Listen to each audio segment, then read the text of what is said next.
Greetings and salutations, fans of Dota 2. It is I, Badger, here for some more League of Lads Season 7 playoff actions. We are now here in the middle of Winners Finals. We have the potential heir apparent to this season of Lads, Nebula, on the dire side. They have lost one game all season going into Winners Finals. They went 13-1 in the regular season, 2-0 in the playoffs, and they are on our dire side. Meanwhile, it's last year's third place team. It is Sheeeesh. They have also done quite well this season. They got second place in their group. They have won 2 playoff series, and they are coming in as a well-experienced team, a team that actually was top 3 in last season of Lads, so they know what they're doing in the playoffs. They also won, I believe they won League 4 as well, so this is not the first time this team's made it deep into the playoffs. But as it currently stands, we are now, we'll be joined very soon by the one and only 2-time Lads champ, Sasquatch, who will be with us very shortly. But as it currently stands, we are in the middle of the draft. We have some relatively standard heroes being picked up by both teams, some relatively standard bans, especially given the players involved. We have the DK Lena lane, of course, on the Radiant side, and then an AA pick into a Rubik pick for Nebula. So that will almost certainly be the Bulljack's AA into the Acid Rain Rubik, which is a little bit funny, actually, because Bulljack's, I casted that man a good bit as well. He's bemoaned what he likes to call lazy drafting, where it's just pick 2 supports in the first phase, and lo and behold, Nebula have almost certainly picked 2 supports in the first phase, unless it is potentially a 3 or 2 Rubik, both of which are possible, both of which are not normal. I'm looking over at the bans. It is once again relatively standard stuff. Wyvern, Hoodwink, Ursa, Viper, PL by the Radiance, DP, Gyro, Luna, TB, Spectre by the Dire, Nebula, clearly respecting KU, a very strong carry player. They banned out particularly his Terrorblade, but also his Gyro and his Luna and his Spectre. They want nothing to do with any of these heroes tonight, apparently. So we might see some very interesting carries given so many of these meta staple carries have been banned. Obviously, a number of them still persist. Dusa is still in the pool. A lot of very good carries have already been banned out at the start of the draft. Alright, welcome Sasquatch. How are you on this fine evening? Doing well, Badger. Ready to watch some hype finals. I am extraordinarily ready. This is deep playoffs. It's a spot that you've been in multiple times in this league. It is top 3 time, baby. Winner goes to grand finals. Loser, of course, goes to losers finals, and they're still in a decent spot bracket-wise. But yeah, looking at the draft so far, we have a pretty interesting draft actually. A lot of 3s through 5s being picked here. Yep, it's kind of like a mirrored situation here. Although I think with a Radiant, the Lena is a stronger flex, and so is the DK. So it's a little more open-ended. But this Timber saw, already against 2 strength heroes, he's pretty happy himself. You can flex a Timber, but I would most likely be seeing that as on the 3 for this Nebula team. I don't think I've seen Squid play it. Maybe you have. I haven't seen it, but it's Timbersaw, and this is, Squid's like rank 350 now. I'm sure he can play Timbersaw middle at this point. Okay, he's out playing Timber. He's out playing Timber mid this game. We know that now. Really? Is the matchup that bad? I haven't actually seen a Timber versus TA in a while. I feel like I don't know what Timber does in that lane against TA is my thoughts on it. Yeah, I think TA just farms and Timber farms, but the TA is happier because she farms faster. So does sound. I haven't seen it in a while. I know some people used to do like Oof Timber and like just click the TA, but yeah, I think it's offlane Timber, and then we see a carry, the Fume Classic, a King. It is definitely one of the Fume classics. We've seen it many times this season. I would say he's won his Wraith King games. That doesn't really say anything considering Nebula's lost 1 game this season, so him winning Wraith King games doesn't really mean anything if they've won at this point like 93% of their games. More than that, actually. I didn't know their stats were so good. Who's been taking games off them? Guam's team actually took 1 game off them, and that's it. They've lost some games in scrims, obviously, but those are scrims. In terms of officials, they are 15-1. Okay, did these lads play each other prior? Yeah, they're both in Group B. Nebula won 2-0, but it was a very close 2-0. Both of these games were they were back and forth affairs. I see. So certainly Nebula goes in as the favorites for multiple reasons, though Sheeesh, of course, have a very tenured group of players. Though they actually are missing Teddy tonight, their offlaner. He is not here. They have a stand-in for Teddy, which I'm not sure if that will affect anything too heavily, considering it is indeed a player that plays with them very frequently as well. It's an unfamiliar player with them, but yeah. We're slotting in one homie for another. I think he actually has stood in for this team as well, but not for Teddy. I think for a different player. I think it was either KTA or Malefic, one of our supports. So they're fine flexing him around wherever they need to flex him. Sounds like the secret sixth man for the roster. At this point, it's not so secret. This man is an open entity. But I, for one, am so excited for tonight. It's going to be fun. Yeah. You think we're going to be seeing some sniper? Dude, Bulljax has been... ever since he made that comment about the sniper pick, I think it was like a month ago, he's been non-stop referencing that. It's not banned, you know. It is indeed not banned, though it is a 23-pick sniper into a clock and a TA and a 24 pick, so it could be a little bit risky in game one. Yeah, I would not say it's the easiest sniper game, but, you know, if they want to come out dick swinging, like, that's definitely the best pick. There's nothing better. Maybe if they win game one, they will see a sniper game two, but it certainly seems like a rough time to just open up sniper. Yeah, I think Squid just has some hero here he wants against TA. I'm still assuming it's not the Timber. I think this Timber is going in the offlane, but we'll have to see. You know, I see there's no Bat banned. I don't know if that matchup's any good anymore.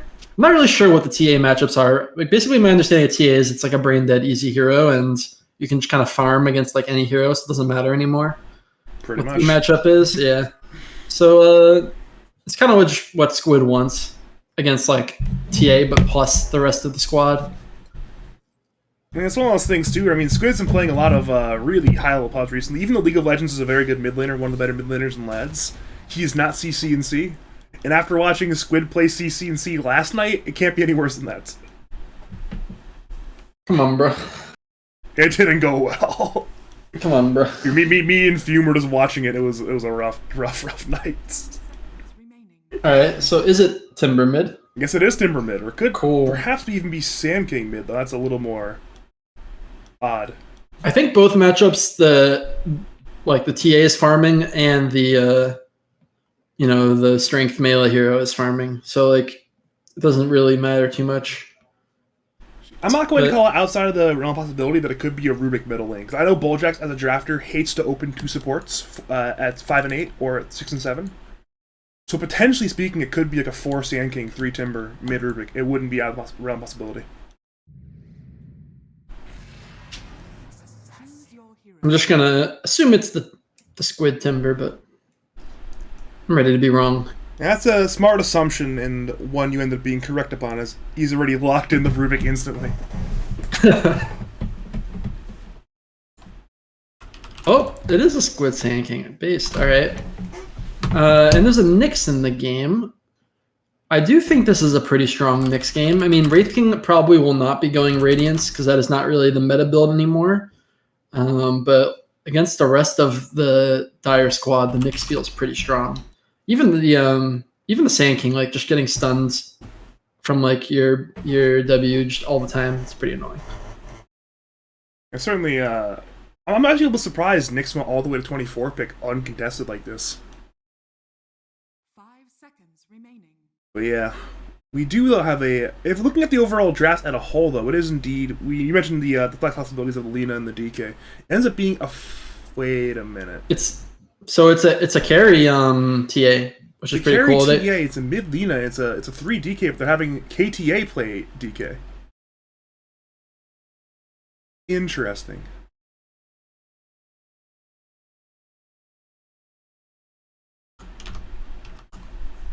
The Lina Sand King matchup, that one I'm not so sure about, to be honest. I feel like actually the Lina is just going to be very annoying for the Sand King. But Colonel Squid is tenacious. He'll figure something. He's probably got some plan for this Lena Sand King matchup. He's here to play. He's always here to play. He's never accepting, hey, this might be a rough lane. He's here to shove his face into the brick wall if he has to over and over again. That's the kind of player he is. Looking at the overall drafts, though, do you prefer either of these drafts, or do you think it's more going to be execution at this point? I mean, I'm a KU fan. I feel like he plays carry pretty well. But that being said, I think this is a pretty strong Timber game. I don't know if the Nyx is... the Nyx is really strong against Timber, but then it's got to be like a Nyx-Lena combo on the Timber, like pretty much every time to kill this guy. Unless they find them with like no armor stacks or something. So I could see this Timber having a really strong game. The Sand King, like just running around making plays. I'm probably favoring the Dire. Alright then, thank you for the insights. If you are just joining us though, welcome to game number 1 of the winner bracket finals between Nebula on the Dire side and Sheeeesh on the Radiant side. I am Badger. I am joined by the esteemed man of many titles, Sasquatch, and hopefully we are in for quite a good series tonight. Definitely is hype. I should also say I think the carry matchup is definitely favored for the Dire. Like this Wraith King, just having 3k HP and 2 lives as this game goes longer and longer, and the magic damage of the Radiant kind of weans off its effects. I think that's going to favor the Dire as well. But for the Radiant, they could play really fast this game. They once TH has her initial items and they get that first Roche, if they can snowball off of like a first Roche and objectives or something like that, they could just take over the map really quick and shut down the Wraith King and Timber from farming and snowballing. So a little bit of interesting all chat coming out. Obviously both these teams are familiar with each other. They've played in multiple leagues. They played against each other in Masters, League 4, Lads. They've been in in-houses together. They know each other. They've seen each other in pubs. These guys are not mysteries to each other anymore, that's for damn sure. Good old friendly reactions on that one. I like this positioning from the Radiant here, and Clock actually has a win list, so I'm wondering if they're going to sweep in and just go for like an aggressive post up on the Dire Runes here. They're certainly going for it. They are now leading with the Clock. They have Clock, DK, Nyx all able to stun here. They head towards Journey, but Journey's in a good spot, actually. He will see them. He's running away now. Is there a battery assault in time? Yes, there is. He skills Chain to get away. They will attempt to chase further, but Journey should be fine. It actually will mean that 3 runes go to Nebula. If Acid Rain, yes, he will actually grab that, and they will not punish him for it. So it will be 3 initial bounties for Nebula. Sheeeesh went for the exciting play. He forced Timber to skill Timber Chain level 1, but no kill and only 1 rune. It's a good attempt. I think if the Nyx just, went for it with the stun, I think they had a pretty good chance of getting him there. But, skills Chain gets out really quick. Well played from the Timber. I don't think the Chain level is going to hurt him that much. But, as I say that, Radiant are going to try very hard to zone the Timber. Our CKU already has level 1 meld. He is posturing extremely aggressively, ready to go. Trying to stay ahead in this lane as much as possible, it appears. In the mid lane, it's about what we expect. We saw a bit of a D-ward war going on with the Sentries. Squid has indeed skilled Sandstorm level 1, so he'll be a little bit more difficult to harass in the mid lane than, say, your standard mid laner who can be hit constantly. In the top lane, it's a lot of very tanky heroes and bulljacks, brawling constantly.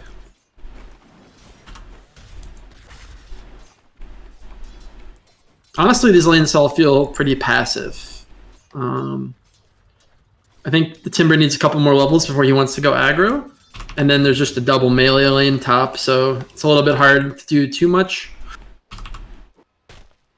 Yeah, it's true, but it's unfortunate because it's one of those things where it's suddenly a bit of tension is built over time. Like, alright, stuff actually isn't particularly happening, which makes my job a little bit more difficult, of course. Like as oxymoronic as it sounds, having to do more works of Playbackcaster makes your job easier. Fair. It's like, I have my job cut out for me. I just say words. Problem solved versus, hey, where is the action? It's hard to tell. Please don't miss First Blood again. Dear God, no. Nyx is already stacking, which is pretty nice. He just did a nice double stack.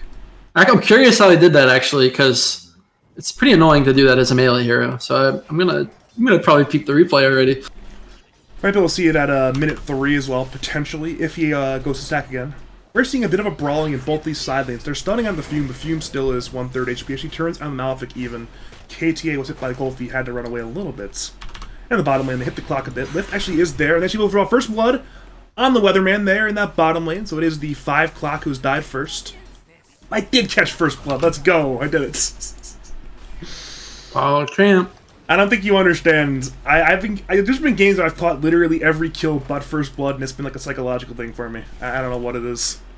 You're just tilt casting for the rest of the It's game. like, I just can't catch first blood, and it bothers me. It should be easy as easy or easier than any other kill, right? I just can't get it. Whoa. Okay, I don't know if you saw that, but Nyx was trying to block, Fume chased him, and then they both barely got out of the range for Bulljack's stack. It was like crazy. And now Nyx is getting gone on. Yeah, there's an impale there on the 2, but he is frozen by the cold feet. They both will hit. The kill is drawn by Bulljack's there. I did not see that. But that's got to be very good there for Nebula to get the stack camp and the kill there in quick succession on that one. That was the ideal outcome for Dire. I don't know if it could have gone much better. And they even got a courier in the bottom lane. That is KU's courier going down. There was no items on it, but yeah, half the times the courier is a path going back from the lane this direction, and that's just a sad courier at that point. Nothing more iconic than carry players, just like sending the courier to their heroes and then just getting sniped along the way in the landing stage. Alright, so he impaled the Ancients at 52 and manually stacked the hard camp with his body. And I'm looking at these boxes. Oh. I guess there's too many creeps now because the Ancients blocked the hard camp there. Yeah, he needed to. Maybe if you go down. I think if you went down, it might have worked, to be honest. But, good attempt. He got the Ancients. That's the most important. And certainly setting up KU for a good game there on the Templar Assassin. Should see his men very, very farmed, aided by all that bounty at the Tri-Camp. Meanwhile, top lane, they once again go to Malefic. He once again will die. You're saying before the kill there on Nyx? Yeah, just they need to keep... I mean, for TA, certainly, if you're not stacking, you're doing a bad job. Like, that's the whole point of TA, is to have the Mondo stacks. That's why I find it so interesting when you take these TAs in pubs. It's like, your pub teammates are not going to stack for you because they're uncoordinated. And they're like 4K, so please stop picking TA in the pub's first phase. But alas. Sometimes you just pick TA and nobody stacks for you. You see some brawling bottom lane. Cogs actually are there on 2, but it is Clock who's taking a lot of damage. Journey once again runs in. KU is turning with Meld, but in the very end, once again, nobody dies. A little bit of HP and mana being traded in this case. We are, though, seeing Nebula. They are scouting out the Tri-Camp. It is the big bounty of Malefic. Ancients are now blocked, and Squid is sandstorming it, which might take a while. But this is interesting. If it's not contested, eventually we'll die. I mean, they have a ward down, the Radiant, but I don't know. He's using Epi to kill the Ancients. It's working. It's actually dying. He has 3 points in the sandstorm. Got a point in Epi. And they're picking it out now, but it's probably too late. Yeah, they will LSA Sand King. Malphite's on the way. They look at kill at Laguna. That is every creep but one taken by Colonel Squid. That was very strange to me. Just because the Radiant had a vision of it, but I don't know if they noticed Alina saw it. And as it happened, we saw a kill on the bottom lane. This top lane, we move for Fume, but Fume has that magic wand. It is A-OK. The Impale was not used. Now, I was telling Bulljax I want some interesting games. I guess he's giving me an interesting game right now with this Ancient Camp action. Top lane gets a dive as well, well beyond the tower. The Impale actually is there on 2. Bulljax is in danger. Should survive for now. KTA will be frozen by the cold feet, but he is still fine. The courier somehow is completely fine there. They are still diving for Fume, though. There's a wave under tower attacking that tower. They're slowly hitting the Wraith King, but even though Dragon Tail is there, the Impale is there, they still need a bit more damage. Breathe Fire is there, they need a few more hits. They stun onto KTA. Bulljax is still trying to save his carry player.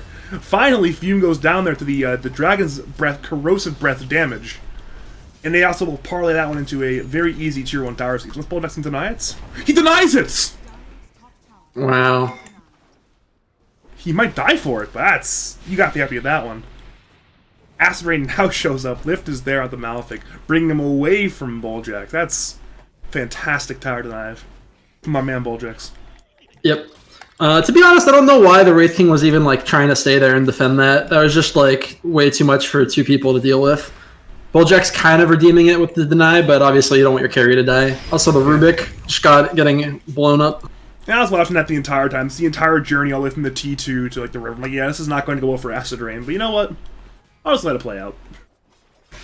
Just watch that man slowly walk to his death. Fume is actually like not in a very happy spot right now. He is just going to be pressured very heavily. Yeah, I mean, he's once again being gone on. His TP is still on cooldown as well. The LSA is there, the Impale is there. The kill is drawn by Malefic. That's now 2 deaths on Fume. And he cannot TP to the lane. You have to walk possibly into the jungle at this point. If you are a fan of Sheeesh, this is exactly what you want now. I think Fume just staying in the top lane a little too long.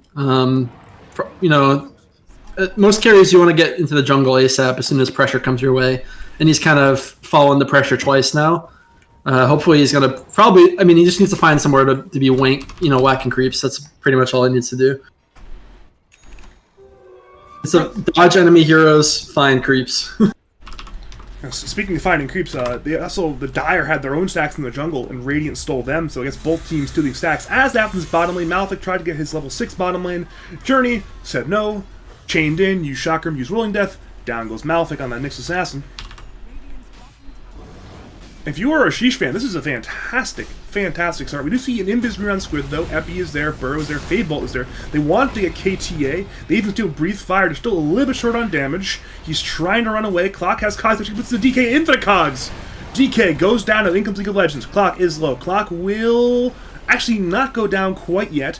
Acid Rain wants to go on in, but now in comes KU, looking perhaps to engage with traps. Has traps. They go in to Lina instead. Breathe Fire is there. Cold Feet is there. Bulljack's got the Lagoon Blade damage. Now, Sandstorm kills League of Legends. KU, though, wants to fight, be still under that Sandstorm.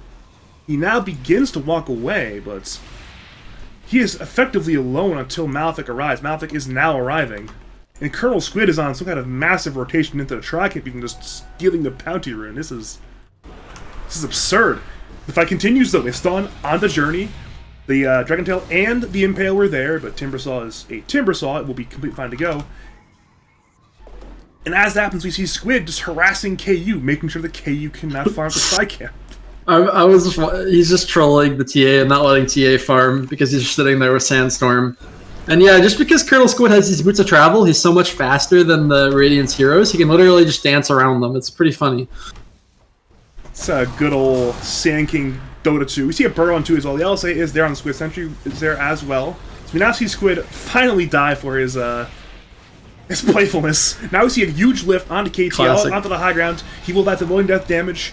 I believe he was still affected by the Ice Blast as well for a little bit of extra damage. Ends up being a 1-for-1 trade DK for Sand King. That was a classic Colonel Squid right there. You know, he's trolling them for like 9 minutes, and then the other 1 minute he just like jumps into 3 heroes and gets blown up. Oh, they don't have detection, right? They wouldn't buy detection. No, they did. He's now dead. He got tempted by the AA's blast, and then he used his Sandstorm first and then stunned, and it actually broke the Sandstorm. If he didn't Sandstorm first and it stayed on during the stun, it might have actually killed a bunch of them. It was just kind of unfortunate. Alas, poor Squid. Radiant, though, are here to defend their tier 1 tower. Burrow Strike is there on KTA. In comes S-Blast. In comes Journey as well, doing so much damage. KTA dies. Lagoon is there on Squid, but Squid is still alive. Malefic, though, gets the kill instead. Journey is still fighting. We don't see Clock going on to Acid Rain. The fight is splitting up. Cogs are there. Journey may be in danger. He has Chakram, goes into Lina. Lina is low. Now in comes KU, looking to potentially stop this Timbersaw. He changed to the right, away from his team, actually, but he appears to be fast enough to escape. He will indeed escape. So it ends up being a 1-for-1 with that very significant tower dive by Dire. But Radiant actually defend their tier 1 tower, so I guess they're pretty happy with that. Colonel Squid basically dying instantly twice. It's why he has travels, you know? It's 40-second skill down, he's die, TP back in, problem solved. Yeah, I mean he's still doing fine. He can kind of keep giving up some deaths. You know, as long as his king is farming, that's what's most important. He's 5th in net worth, which is not ideal for a mid laner, but 2 of his teammates are ahead of him, so I guess it's A-okay. Yeah, I mean, honestly, him and Timber are kind of like the same priority, and then the king is just like, you know, the king. He's above all the peasants. Pretty much, you know, this is not only, this is a Wraith and Skeleton King, he has got 2 titles, a man with a large amount of retinue right there, he wants his money.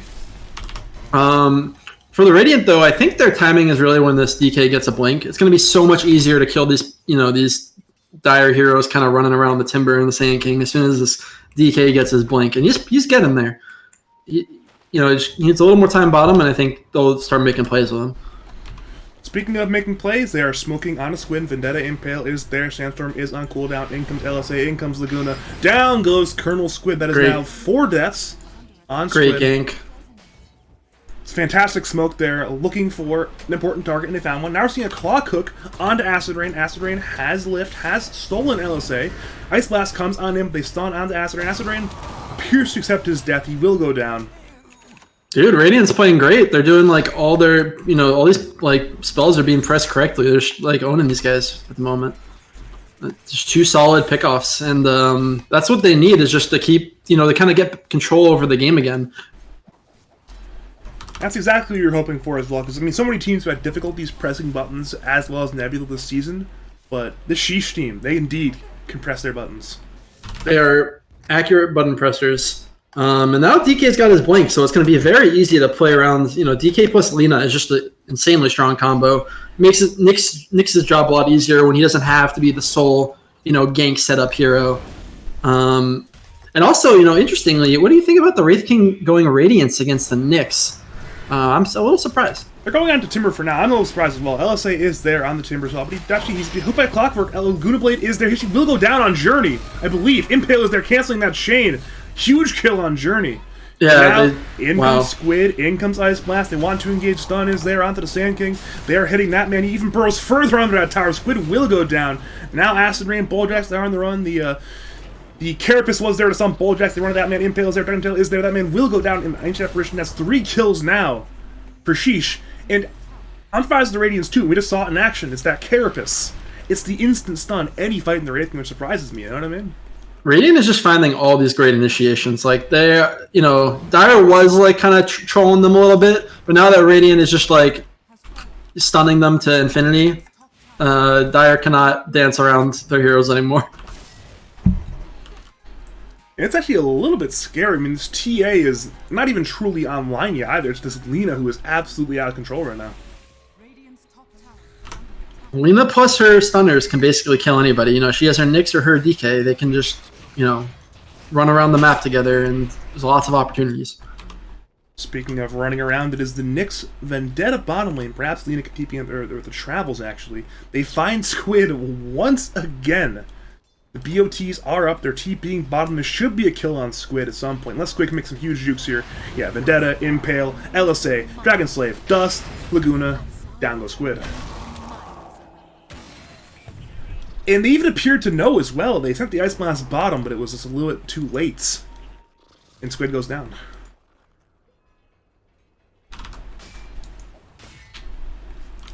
In space, though, I mean, the king is approaching relic territory. Yeah, he does have a Midas too, so he's, you know, Lina's still ahead, and TA is basically even. But when Wraithing gets Radiance, that definitely gives him another farming spike. So he you know, he could accelerate past both of them if this farming continues. Meanwhile, we see a lift on the Clockwork. They look to find the Rubik, but there is no kill there. There's still a good amount of time, though, before, I mean, the King with the Radiance alone will not be enough, and actually might even go on Squid mid lane again. The Impale is there. LSA is actually not used. They don't have the detection needed for Sand King yet. The Blink in the Bulljax instead. Chakram is there. Stolen Lagoon is there on the KTA. Now in comes Epi, in comes Burrow on the Clockwork. KTA already dead. Clockwork very low. Cogs are used. LSA delays for now, but Journey easily chains on into the kill on that one. Now they had to Malefic, who was in the Vendetta, but that man is destroyed by the King and company. That is 3 kills now for Nebula in exchange for nothing. Yeah, just a little. I think they're a little too greedy there with, you know, they're like, oh, we see somebody we can initiate on, but I don't know how close Lena was, and TA was certainly not close. So it just kind of, once you commit your initiation and then you don't get somebody, the Dire's just going to turn the fight. It's a little bit out of range on the LSA there for that fight, from what I could tell, from my angle on the fight. It is indeed the mid T1 tower at long last for Nebula. They've tried it many times, and they will finally kill it. Very important pickup. I think also the DK was a little, he kind of went in a bit after the rest of the team, committed on the AA, which, I think the rest of them are on the Sand King, if I remember correctly. So it was just, a lot of damage distributed in a non-focused way. Also close to the enemy's tower, which made it easy for Dire to respond. But, I think Radiant has a few more shots of, where they can just run around and jump people, like in that same method. They can keep, just because they messed up that one time doesn't mean they can't keep going around and hunting.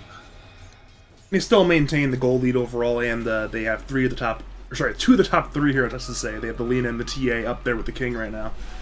And a big gap between any of them and the remaining core heroes right now. I wonder what they're waiting on currently. I think maybe the Lena's BKB is what they're waiting on. Because, yeah, it's on the courier, so maybe they're going to smoke here after the BKB. I do think they should keep being active, because basically they just want to set up for Roche at this point. That's priority number 1, but usually you need some pickoffs first.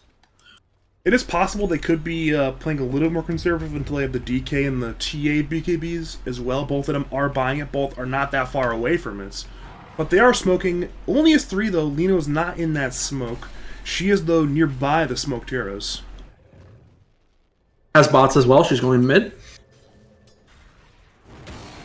So looking at Sheeeesh, they're heading into the Dire side jungle instead, where it is only the King currently. No other heroes. Dire, they do have TPs, correct? Yeah, of course they have TPs. They're ready to TP up and save Fume if they need to. Looking over at Fume, though, he is being stunned now by its own Radiance Carapace. Is there into the Impale, into the Battery Assault, into the Dragon Tail. It will be Reincarnate popped easily, but now in comes Ice Blast. Will hit on the 3 of them, actually. 2 of them are very low. 2 of them already evaporate. Epi was wasted a little bit. They had 2 KTA. Stuns are there. Vortex is there. Down goes the Dragon Knights. It's 3 for Reincarnate. A fantastic trade in favor of the Nebula team. Good try from Radiant, but Dire was too quick to respond. They just TP'd on the tower. BOT's having that instant TP time, no delay or whatever. And then nice stun from Squid, nice A blast from Bulljax. Just kind of cleaned up the crew. And Wraith King was still on his first life, so no chance to kill him twice. It's one of those things, Stroke. You mentioned that they still have a few more opportunities, but every missed opportunity like that in this game becomes a good bit harder for Sheeeesh. The gold lead is now down to less than 1k. They have not stopped Wraith King, who at one point was very poor from farming. You see bottom lane, meanwhile, they're actually headed on to KU, perhaps head on to the Squid Sand King instead. Ice Blast will miss. But Wraith King is extremely farmed now. He is a happy man. We're not BOTing in, but no detection. I mean, they can't really do anything to the Blink Sand King if he's just chilling in Sandstorm. He's bringing out dust right down the courier. He's realized his mistake. He will swap out what I'm sure is the Ironwood branch for that dust. I think he was trying to slot it from when he was TPing, but he misclicked or something and it was on his courier. Because he slotted in that branch as he was TPing, I noticed. So I think he was trying to get the dust. Could be wrong. We're calling that unfortunate then. That is the difference between a kill and no kill. Has to be a difference, yeah, it has to be. TA is closing in on the BKB. Still no Roche down in this game. Pretty surprising to me, but there hasn't been there hasn't been a super clean opportunity, so I understand why. But as soon as Dire gets wiped, or even Radiant at this point, I think Roche is just the natural objective for either of these teams. Yeah, obviously Radiant had the TA for some great Roche shooting, and Dire have a good enough Roche on lap as well with the Wraith King, as well as the natural tankiness in the other cores. And both teams are certainly warding for that opportunity. Dire have this high ground ward here and the high ground ward there. Radiant, meanwhile, have traps. They've got sentries everywhere. They're ready to de-ward around the Roshan pit. This Roshan supremacy appears to be on both teams' minds right now. As it is yours. BKB for TA. So, I mean, They could still wait for the DK BKB, but otherwise, I'm starting to question what is the timing for Radiant where they want to bring the TA to these fights, because so far they've been doing a lot of action without the TA. So if it's not this BKB, I'm not so sure. Ooh, they looked to go onto Acid Rain. Hook was off the mark, and the trap did not damage before Acid Rain could blink, so he will escape there on the Rubik. This is really the, I guess this is the Sheeesh classic, though. Even back when they were Step Bro stuck, it was like this KU timing window oriented draft, and perhaps the time is now. They instead burrow onto Clockwork. Clockwork's just destroyed there by the overall skeleton damage, Sandstorm, and the Fade Bolts. He will lift onto KU as well. He does have BKB, though. Will have to use it, it appears. Lose it. Now turns, heads to Journey. Stun is there onto Acid Rain. Batman is still fine for now. Now will go down. Had the on LSA, but could not hit it. Meanwhile, we're seeing Lina head to Wraith King. Wraith King, though, still is reincarnate. Back to Epi. It's there. On to 3 heroes. Squid goes down to KU's damage instead. Back to Lina. Cannot find Fume. Back to Timbersaw. Tries for KU. KU TPs. Now Malefic, KT, Big Legends head to Bulljax. Hey, it's absolutely eviscerated. Sand King now buys back. The Impale's there on 2. Also a stun there from the Cold Feet onto Malefic. Squid is there. Has Sandstorm. Has Burrow. Will certainly kill Malefic, though Malefic tried to maybe pop the reincarnate. He will die anyways. In the very end, it was a very messy fight, and one that appeared to be in favor of the side of Sheeesh. Yep, I think it worked out for them. They got out with all their major components. Squid buying back there at the end. I think they only lost the clock, right? Yeah, the clock got blown up at the start of that fight. That was pretty incredible. I agree. Just I think the magic damage from Dire with Ice Vortex, the amp, it's just ridiculous. Basically, it was a fight that was opened by Clock dying and ended by the Nyx dying, and everything in between was just so good for Sheeesh. Squid committing in with his ult and just immediately getting Spike Carapace. That was a great play from the Nyx. That appears to be the play for every fight for the rest of this game. Just stun that man with Carapace on the Radiance. Especially if he's not buying BKB, you might as well. Yeah, I mean, it was a last pick Nyx, and definitely doing work with the Carapace, so solid pick. It's like a Radiant maybe grouping again, perhaps for a smoke play. Do they have a smoke? They have one with Clockwork, never mind. They are ready to smoke if they want to, but they actually are not. They're just simply pushing out these lanes. Actually, I guess top lane's an issue. They need to push that one out. But other than that, they still head into jungle anyways. Ice Blast is there. We'll hit him to Malefic. Now in comes Epi. In comes... Now she knows the Carapace once again from Malefic. There's no Burrow in time. Bruh. And now KU comes in, but he's stunned. He actually set the slot to death, actually. BKB is there, but he's low on HP. Now in comes the rest of the Radiant. They're trying to fight. DK is low. The Impale is there. Down goes Squid. To Laguna. Down goes Acid Rain. Bulljax is low, but down goes Clockwork is dead the Journey. Now Fume, the King. He engages. KTA, TPs, Malefic. Carapace stuns Fume, but needs to run away now. Journey heads in, has Chakram. Nyx though has the Impale there. KU is invis, trying not to die. They instead head to Nyx. Perhaps the trap that actually hits on the Bulljax. Bulljax may go down. Ice Blast is there. Will miss completely. Now the LSA is there on the Journey. Fume stuns on the Nyx. Lina BKBs. They want this Journey hero. They disarm TA. They use the Timbersaw. They had the Timbersaw. Meld is there. Once again, they disarm, but down goes Journey. They head to Fume. Bulljax buys back. Fume has 2 lives and a bought back Ancient Apparition, but they need to run now. It's 1 life, and there appears to be no escape, though. He's back, but he's stunned. Dragon Tail, Meld, LSA, Breathe Fire, Carapace even. Down goes Fume. And for Sheeesh, they're online. Beautiful fight. I like KU hiding in the trees, not TPing out, deciding, okay, my team's going to turn this. I'm going to backstab these guys, and it's going to be like a sick fight. That was how they turned it, in my opinion. Just like rallying on that at the end there. I think he even attempted a TP as well and cancel it there. He just trusted in his teammates to deliver, and they certainly delivered there. It's the exact fight they needed. And well, now they easily grab the Roshan on top of that. That is the Aegis to KU. Not the first time we've seen that this lad season, Aegis to KU. But yeah. It's now a little bit scary if you're Nebula. TA has Aghanim Scepter and Aegis, and can be everywhere. Instead, though, mid lane is Dragon Tail there, on Timbersaw, lifted is there, in comes the hook, it hits on the Journey, Ice Blast comes in, down the 2, Boljax, though, is stunned by the Carapace. Now, Journey kills Clockwork, but it appears to be Radiant still want to fight even down to Clockwork. They're still in the area. I don't think you started on the Timbersaw. That didn't work very well for them, so they did not even, like, tickle that man trying to go on him.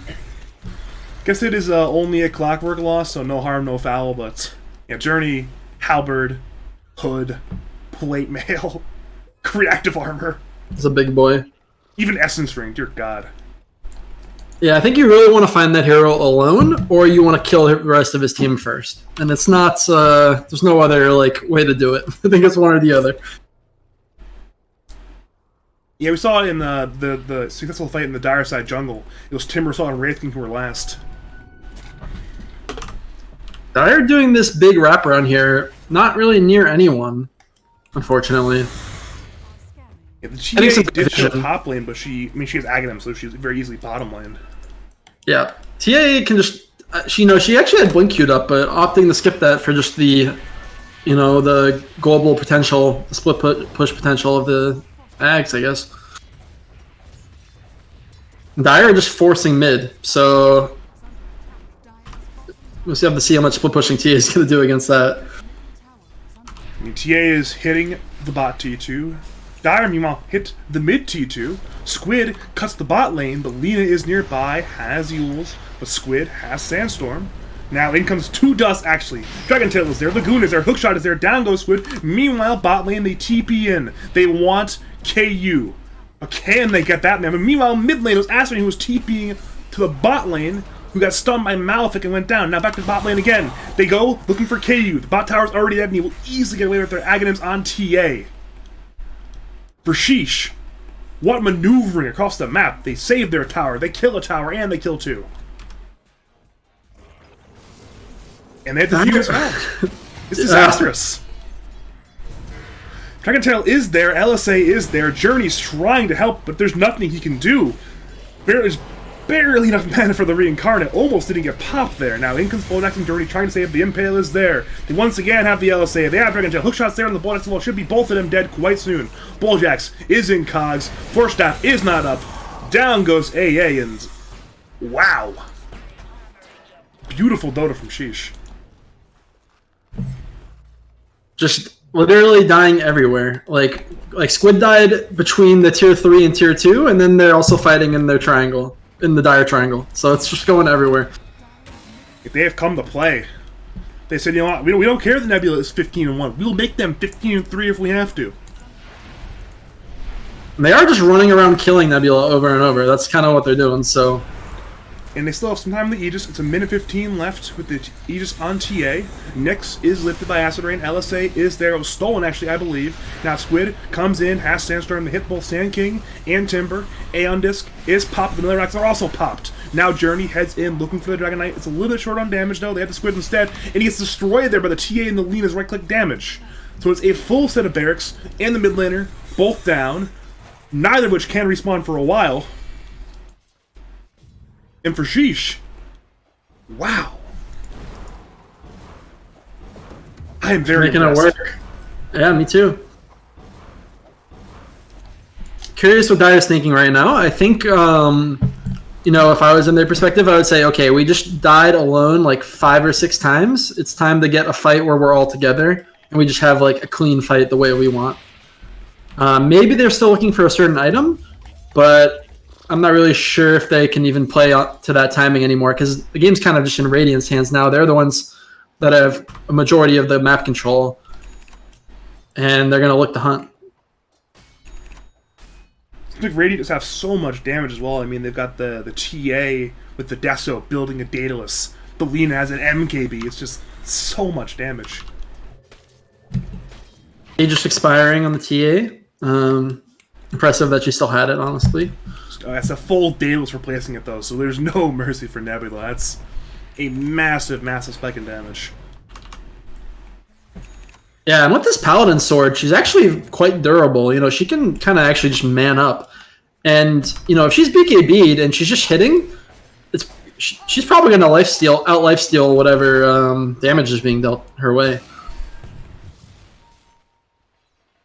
Yeah, they want to fight. Clockhook once again is up. Squid is defending. They're TPing in. Acid Rain. Ice Blast comes in. In comes Epi. In comes Ro. They need to get TA. KU still is a fraction. Now it's BKB. Tower is dead. KT hits in. Hookshot's there. On the Fume. Aeon's pop on Squid. Journey gets destroyed by the side blades. In play is there on the Squid. Fume is on the run. Has no mana. Cannot reincarnate, it appears. Is trying to stay alive. Stuns. They fly. Down goes Squid. Down goes Fume. No reincarnate. There is no mana thanks to Malefic. Down goes Clockwork, but it's a fantastic trade. Impale comes in, Bulljax dies, he has no buyback. Journey, he bought back, but he's in severe danger. He's stunned, he's disarmed, he has chain.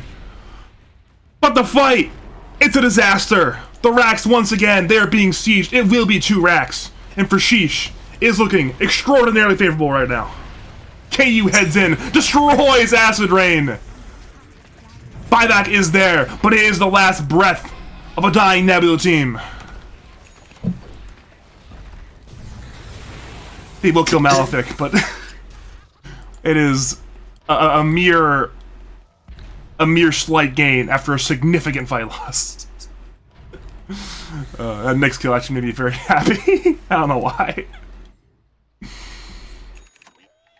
Crazy fight. That all started with the Sand King and AA jumping the TA, but actually what I think really clutched that fight for them was TA having 25 before everyone else, having the 8 refraction instances, and like that basically tanked the entire epi. And then she just popped BKB and she still had like 80% health and ran in. The fight was basically won after that. They just turned around and killed them. It's one of those things now where for Nebula, it seems like they have no realistic way into this game other than if Sheeesh make a mistake, correct? I mean, you always want to be trying for something when you got, especially when you have a Rax and you have like, quote unquote, one of this, maybe the late game carry advantage or whatever. So, I don't want to say it's over, but they need to figure out a play, like finding the TA, finding the Lina alone, and Fume's just getting jumped mid. Yeah, I mean, Acid Rain will lift them away from the LSA at the very least, but the defensive lift is pretty sick. We've seen Acid Rain is a big fan of that. He's played Rubik multiple times this season. I believe he bought Shard every single time for... Well, I guess this is why. It's pretty cool. Against heroes like Clock, Lina, and Nyx, I'm definitely a fan, because you can just, you'll stop the chain CC. That's what is the most important.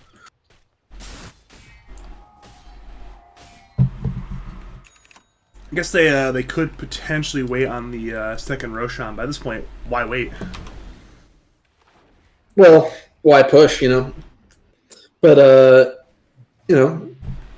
I think if somebody oversteps their boundaries here, Clock is ready to spring. He's just kind of chilling aggressively, waiting for heroes to show. They're already walking top as soon as Wraith King shows. Yeah, Fume is in danger. They even glyphed away to make sure the TP's there. LSA comes in. KU hits. Astrian's trying to help, but now in comes Squid, in comes KTA. They look for the stun at the Lina, but she has BKB. Fume goes down for now, but it's reincarnated. Ice Blast hits on the 4. Actually, it's fantastic. Hookshot's there. On to Squid. Squid may be in danger. KTA stuns on the Fume. Fume has him in second life. Squid goes down. KU fights, looking for Fume. Fume was even forced in. He's lifted away, but it does not matter. He's now dead. Both cores down. They stun Bulljax. They kill Bulljax. They now look for Journey. Acid Rain even TP's away from the fight. They buy back too, but Journey now has no mana. Dragon Tail is there. Actually, there is no follow-up damage. A red Timbersaw walk away. Respect the double buybacks as well. I think that's fine. It's like you got 2 buybacks for free. That's a big win. And they're still, once again, looking around the Roshan pit. They want it to be alive, but it's dead for 15 more seconds. It'll be back quite soon. Who's going to get... Well, this is a Shard spawn, right? That is Aegis, Cheese, and Shard, yeah. Nobody's got Shards, so it's up for grabs. Let's put it this way, last time me and a commentator asked ourselves that question with the KU game, KU'd everything. Aegis, Cheese, Shard. Took every single item. Yeah, he's gonna take everything. No, you're right. Well, actually, okay, he can't take everything this game. He's gonna take the Shard. He'll drop Dust for the Cheese. Aegis, Cheese, Shard. He even dropped the Dust, he's doing it again. Oh god, KU claims everything. Nom nom nom nom. Look, they don't even want the cheese because they know KU wants it later. So like they're not even taking it. Oh, this is ridiculous. They do know, right? There's just a cheese in the pit. They have accounted for it, right? When I was playing lads and like Apex wants the shard, like it's like first come first serve. It's not. We're not giving up 3 items to the carry. You gotta click. You gotta click. You know what I'm saying? So this team has a lot of respect for their carry. I guess that's the difference. Yeah, with Apex, like, all right, you have to earn, you have to click faster. That's this team. It's like, all right, KU, here you go. Meanwhile, it's Fume. Speaking of carries being gone on, he's stunned. He's impaled.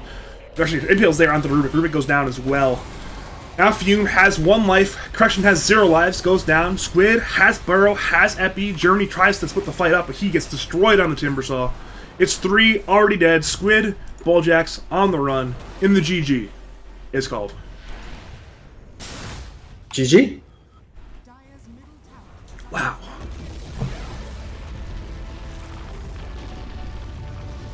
Now that's just impressive. 15-1 on the Lina, 9-0 on the TA. Not bad. I gotta say, for second pick Lina, yep, just had a great game. No problems. It was just, I mean, if you're Nebula, what the hell do you do to adjust in that game? Is it just you have to play more seriously early on and not feed away kills on Squid? Or what's get the draft differently? What are the adjustments that are needed if it's Nebula at this point? Well, I mean, I think you might have answered your own question there with your first suggestion. The last pick hero shouldn't, especially if it's a core, probably shouldn't have 12 deaths at the end of the game. Squid was kind of running around, I would say, and sometimes it looked cool, but a lot of times it didn't. So that was certainly an issue. I would also just ban this Lina. I mean, if they are first doing it and you're just having that good of a game, or she, just ban it. Like that hero looked super annoying. So, and then you just pick stunners with Lina and they run around and kill you. It's not fun. The hard part is there's just so many heroes you need to ban against Sheeesh. Perhaps you just right now Death Prophet is a guaranteed first ban against his team. Literally always. So maybe you just first ban DP, first ban Lina, and then you just hope the meta heroes don't win a game. I don't even know.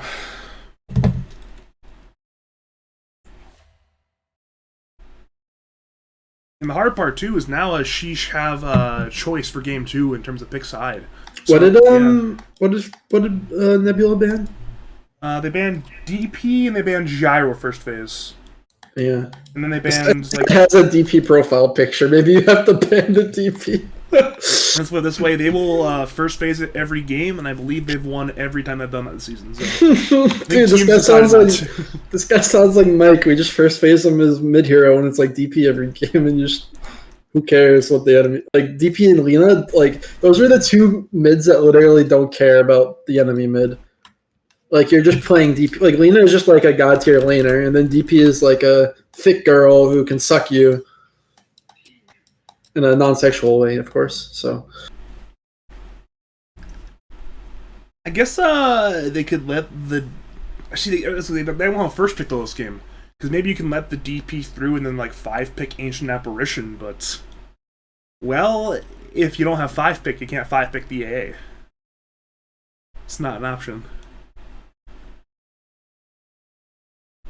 For Nebula, it's literally their first time being back against the wall in this Dota League. I mean, this is uncharted territory. They gotta try hard now. Or maybe they just want to go to the loser's bracket for more games, because that's cool too, I guess it is cool for them. Puts Sheesh in the nice happy spot of having only 1 series left, guaranteed top 2 finish that case. I mean, you've been there. You would rather be in winners, right? We've talked about going to losers before, but it hasn't happened. So,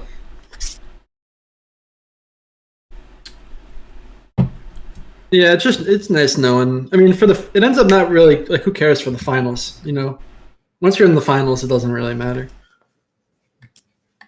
But having to play 1 less series, of course, feels safer. But that being said, like I feel like their confidence level, at least before this game, was like the same as my team would have, which means that like we wouldn't really care if we went to the losers bracket because we just had like a really good season. You know, like these guys just had like an amazing season. So It certainly was. It was Dark W-esque to watch this team just destroy. I don't want to be insulting when I say this, but just lesser opponents. They have found their match apparently. The adjustments were made, and they had what they needed time window-wise to just beat up Nebula, punish their greed, and punish their sloppiness. I will say also that like some teams that might like not do that well in the like group stage can like just turn it on for the playoffs. Because like for whatever reason you're just not, you know, each of those regular stage series you're not giving it 100% for whatever reason. But then in like tournament bracket style, it's like, you know, go big or go home. So then that like mental shift happens, or maybe you prep more during the day or whatever reason. It's like this KU team can just suddenly, I mean, they're in the winners bracket too, obviously, so they're playing very well. But like relative to however they played in groups, maybe they're just playing a lot better. And we've seen multiple teams recently in Lads do that playoff run stuff as well. Like we saw it last season, the Funny Zone team with Smiley and Korek and whatnot. They literally qualified for the playoff at the last possible moments, and they made 4th place. We saw it this season as well with the roll swap team, the logical 4-play pattern team, where they once again, literally last possible game, qualified for playoffs, and they're now guaranteed top 4. So it'll be interesting to see what they do on their Cinderella run in the loser brackets. But yeah. This is definitely not Sheeeesh's first time playing playoff Dota. I mean, once again, League 4 champions, top 3 last season, the lads. They've been there. They've done that. Nebula, meanwhile, they've notoriously choked in lads playoffs, so perhaps history is coming back to repeat, even though this is the best Nebula season ever. Wait, who are you calling chokers? Nebula? I mean, they've done it in multiple lads playoffs, so it wouldn't be the first time. I don't want to call them chokers, but they are doing activities that are done normally by chokers.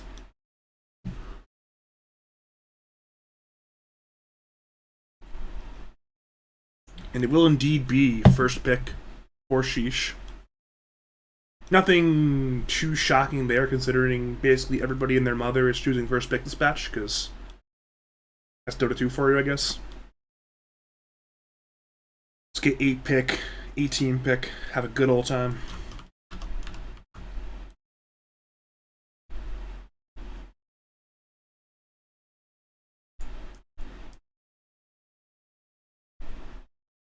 I think we may be at the disadvantage as well, because I don't think we're going to see a sniper next game. I don't think we're going to get the chance to see a sniper.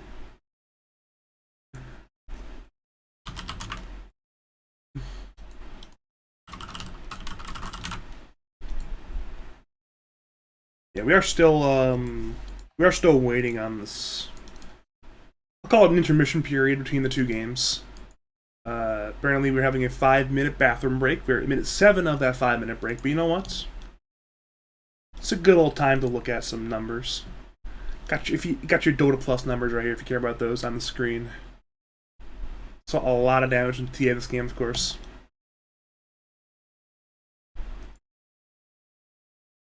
A lot of damage from the Lina as well. It's a lot of right-click damage we're seeing here. It's just beautiful.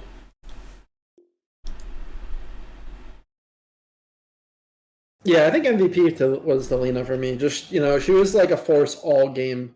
She was making plays. I mean, the Nyx was owning too. And the clock had some solid hooks. And like those, you know, those were the things that Lina was playing off of. But like she played well in lane, she played well in mid game, she played well end game. So it was impressive. And the Nyx was certainly owning too, gotta give him props. It is like a last pick Nyx into like an almost dream game though. So he should be owning, but like he didn't like mess up his ease or anything, and he also like caught the Sand King so many times when the Sand King's blinking in, so that's like pretty cool. That's just complete disrupting the entire. I mean, now it's basically their entire team fight setup there is Epi Burrow. And if you just put a Carapace in the middle of the Epi and the Burrow, then, well, we saw in a lot of these team fights, Nebula simply struggled to do anything. Dire team Honestly, I would be down to see a Nyx ban, or at least like don't let them last pick it in like a dream Nyx game. They gotta watch out for that being a thing again. So we are seeing the DP ban. What was the other ban again? It was Good sir? Gyro last game. You suggested Lena. I agree with Lena. Get that shit out of here. G Lena ban. But if they ban Gyro, I can understand that. That hero's seen a lot of popularity recently. The new build is pretty strong, the stats and Emax. 10 I know KU likes playing it as well. He's a big fan of just dire team pick. ban out the TA instead. So DK available, Lena available, Gyro available. Apparently they've identified the TA as the problem and not the Lena. We'll see if that pays off. My question is, has this TA been flexed mid at all from Sheeesh? I've got their Dota buff right now. Let me just check on that one. Look at some picks and bans. I'm Their assuming TA games. I don't remember them running TA mid, but if it's my point being that if it's a flex, maybe you could prioritize it a little higher. But otherwise, in my opinion, it should have been the Lena. But like the TA was certainly doing very well last game, and I could see why you would want to just take it out, especially when like your initiations just got griefed so hard by refraction. That was unfortunate. Yeah, I mean, This this is a stolen better. Lena. They said, you know what? We'll take the Lena this time. You cannot pick Lena. There, you know what? Now everything makes sense. Ban the TA, take the Lena. That is acceptable in my personal whatever my acceptance threshold is. I sign off on it. And also with the Mars, that is a god tier lane, 5 but also the Lena can go mid because Squid can play that mid. I've seen him play it mid. I don't know if I've seen him play Mars. Mars is also a strong mid laner, but I'm just gonna assume that it's a 3 because yeah, just that's where most people put it these days. I'm going to go grab some more water. I'll be right back. Okay, go enjoy your water. sir. Water! Yay, I like water.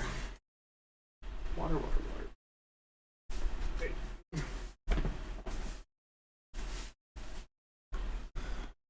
Oh.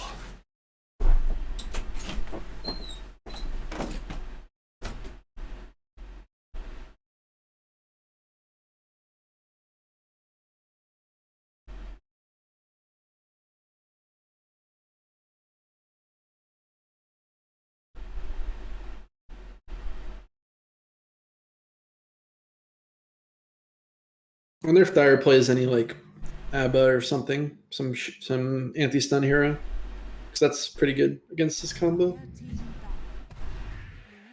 Oh, they just pick carry. Okay. Carry or a 4 flex, maybe. Probably just carry.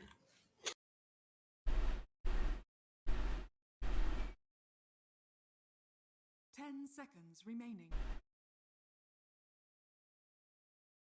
5 seconds remaining. Radiant team ban.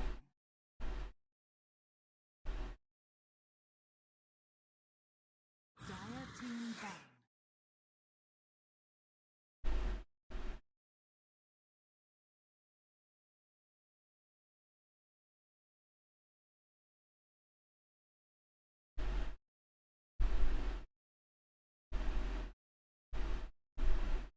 Ten seconds remaining. 5 seconds remaining. Radiant team ban.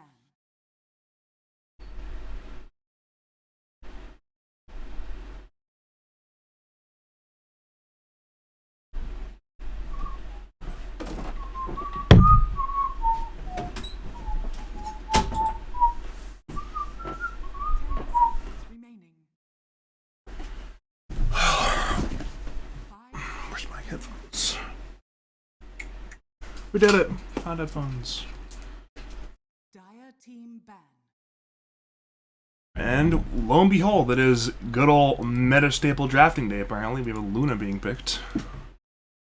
Yeah, they just picked Arguably one of the top 3 carries on the 8, which is pretty standard. I'm not sure if I'd say arguably at this point. I'd say pretty much inarguably.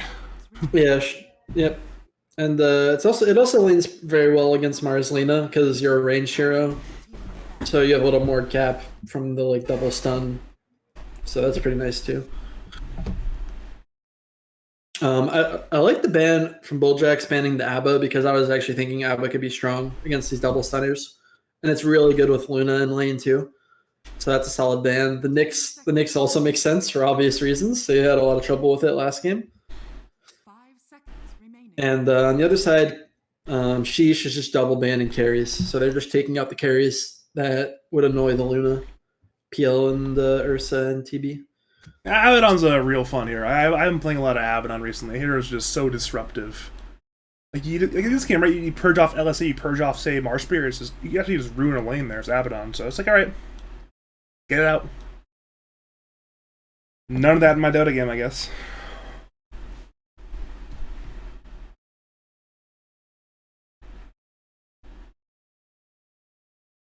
Seconds remaining. To me, the Abba ban is almost a read that they want the Lena in lane with the Mars, but I just think like when there's a Mars, Abba is just too good. So like it doesn't even matter where the Lena's going. It's just if there's a Mars and there's a Luna, then the Abba ban is really strong. And it's one of those things too, where obviously they still have flexibility. We talked about the flexibility in the draft last game, and the same is true here with the Lena. Could still be the 4 support, could still be the mid laner, and Nebula had that 24 pick as well, so they can simply wait it out much as Sheeesh did, and say, you know what, Acid Rain, you have some kind of force to crush the game. If not, we'll pick Squid, his good lane matchup, and problem solved. 5 seconds remaining. Interesting mag ban. I'm not sure about that. Maybe you have some insight, Badger. Do they have a strong Magnus player on Sheeesh? They actually have multiple strong Magnus players. They've played at support and they've played at core. They like picking Mag. I mean, it's kind of like the quintessential buff up KU hero in terms of you just give them Empower and you make stacks and then you RP things. So it really fits their playstyle. That's for sure. Yeah, I've definitely seen that sort of like playstyle ring true today where it's just enable KU and enable Mr. Downbat League of Legends and hope they carry the game. And they certainly carried the game on this fine day. Question is, can they get a second win in the BO3? We do love to see a return of the Ancient Apparition. It is a second dose of the Ice Cream Hero. 2 scoops, perhaps. Speaking of heroes who probably should not have made it that late in the draft, it's Ancient Apparition. The hero's been, first ban, first pick for a lot of games.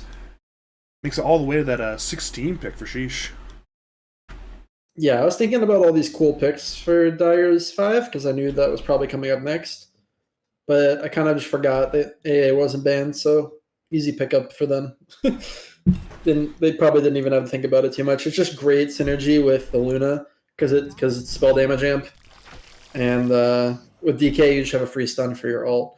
Lifestealer into Ancient Apparition is certainly an interesting matchup.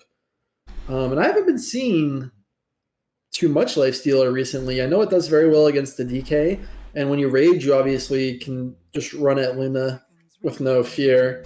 But still, a very interesting pickup to me. 5 seconds remaining. It almost seems like Lifestealer will be strong until he begins to start falling behind, but Luna is going to fundamentally farm so much more than Lifestealer is. I'm a little bit scared of I'm a big fan of Lifestealer, but I'm a little bit scared for this pick, honestly. I think if Luna can get, like, Daedalus, Scotty, Aghanim Shard, BKB, then I'm not sure what Lifestealer does at the point in the game.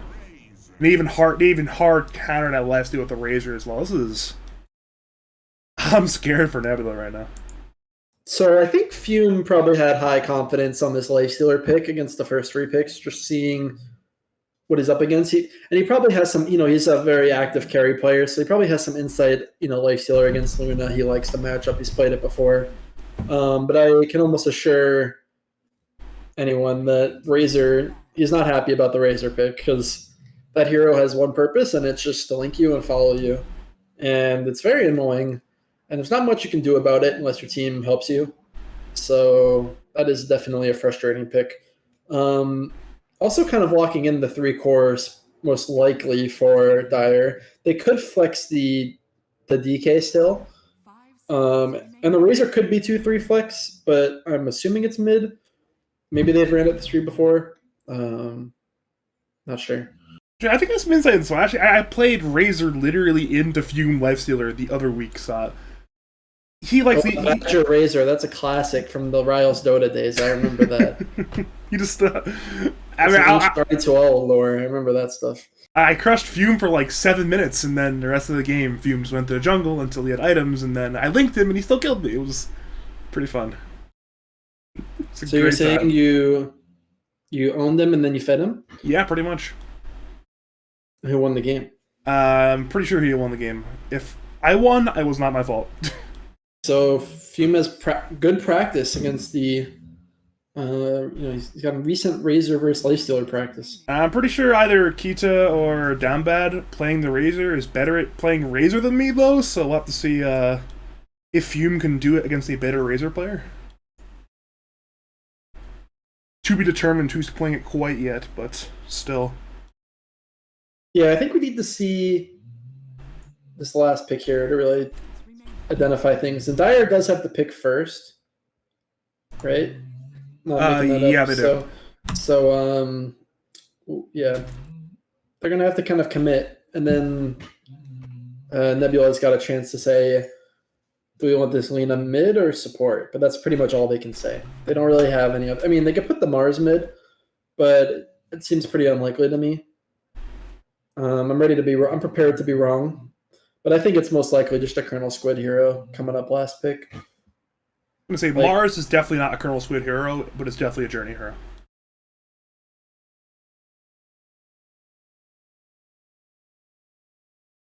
The Rain plays Lina. It's I've seen it. It's pretty good. straightforward hero.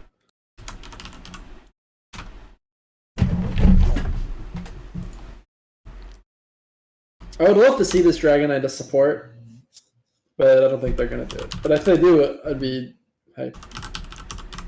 Even Dragon Knight Razor lane is pretty strong because you just stun and link, and it's like pretty annoying. There's not much you can do about it.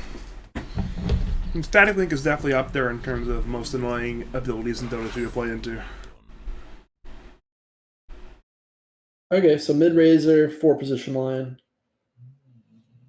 Got that double stun lane there with the Dragon Tail and the Earth Spike, so a lot of good options there for just stunning and bothering Lifestealer, I suppose.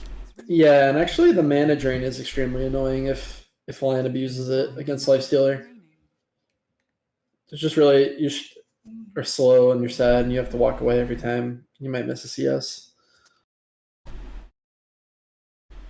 So if you're Colonel Squid, what do you want to play here?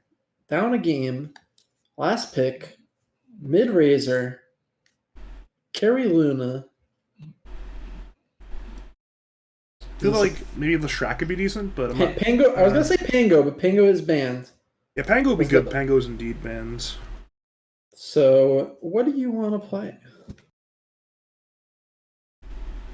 You going to pull out the Bat Rider? Probably not. Wait, what? Because I think the hero attacks backwards. Tinker. What? Hell yeah, let's go. Okay, you need to explain this Tinker pick to me, because I am lost.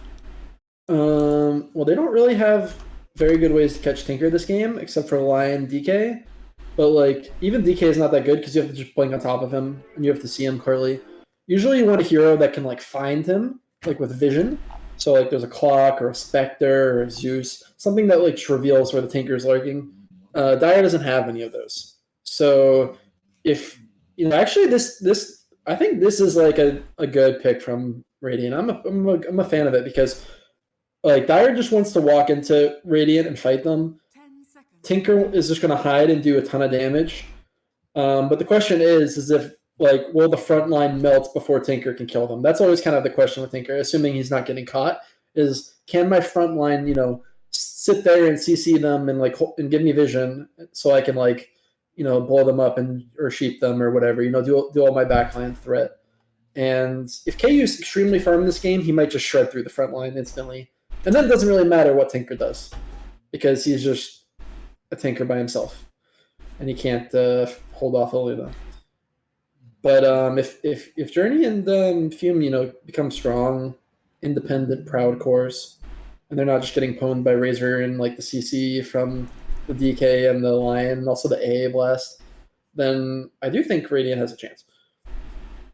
But Dire could just become unstoppable. This Luna does not look fully answered to me. Like I think this Luna can just become a 6-slotted monster, and I don't really see like a Tinker perma CCing the Luna or something. Maybe you can like perma laser it hopefully, and then just hope it's good enough. But you know what the interaction is between laser and the Luna beam? You still hit the beam in terms of like the extra damage there. The beam still goes, and also the beam and the AAW and the beam might honestly be enough to Tinker Hunt. I'm not really too experienced with that in the late game, but like those are two very powerful like hunting spells. Because the Lucent Beam untargetable with the shard is just like you just fire it off and you can look for the Tinker that way. Like, I literally don't think I've ever seen this Luna Ag Shard build in the Tinker in my entire life, so I'm like, alright, interactions, please. If you are just joining us, though, welcome to Game 2 of the Winners Bracket Finals. Sheeesh pulled off the Game 1 victory in dominant fashion. Nebula looked to bounce back, bring it to a game number 3. I am Badger. I am joined by the one, the only Sasquatch. And both teams are already going for some crazy wild plays right now. Dire actually centering the small camp because Tinker is going to want to march it. Pretty heads-up play from them. Radiant expending a smoke and not really finding anything. And just because of how Dire's positioned, they can kind of assume where Radiant is. So like Radiant, they might have thought, okay, we smoked somewhere and we have like this position. But Dire's right a little bit. They both acknowledge it too in the all chats. Yeah, the all chat's great. Bulljack's just circled where Dire was, so he knew what's up. Journey's walking in this there is good. Anyways. No, I think he knows. I think. Oh, okay. Oh no, Journey! Dragon Tail, cold feet. High five. Somebody high five. Spike. Oh, come on. And the first one even goes to KU there. That's exactly what Sheeesh wanted. Good luck, HF. Good luck, HF. It's a good time to GLHF after First Blood. Yeah, he should have really walked around there, but just thinking KU is going back to lane already. Unfortunate. This is interesting from Squid as well. He's chosen to skill Rocket first. I should say heat-seeking missile instead of laser. Is that the build now in Tinker? Because traditionally you went laser first. Is this the new build now? Well, laser's definitely good, but I think people started getting a missile because it's 80 mana, and so you basically just spam it off CD, and it's an unreasonably large amount of damage. 125 for base point is just really annoying. That is true. So it's just like, you're just burning through this guy's regen already. Yeah, we are seeing it literally off cooldown. And it is, of course, daytime, so daytime vision. Easily see across there. Missile that man. Speaking of things being thrown out, it is the Link being thrown out, albeit only for 17 damage, so nothing too significant.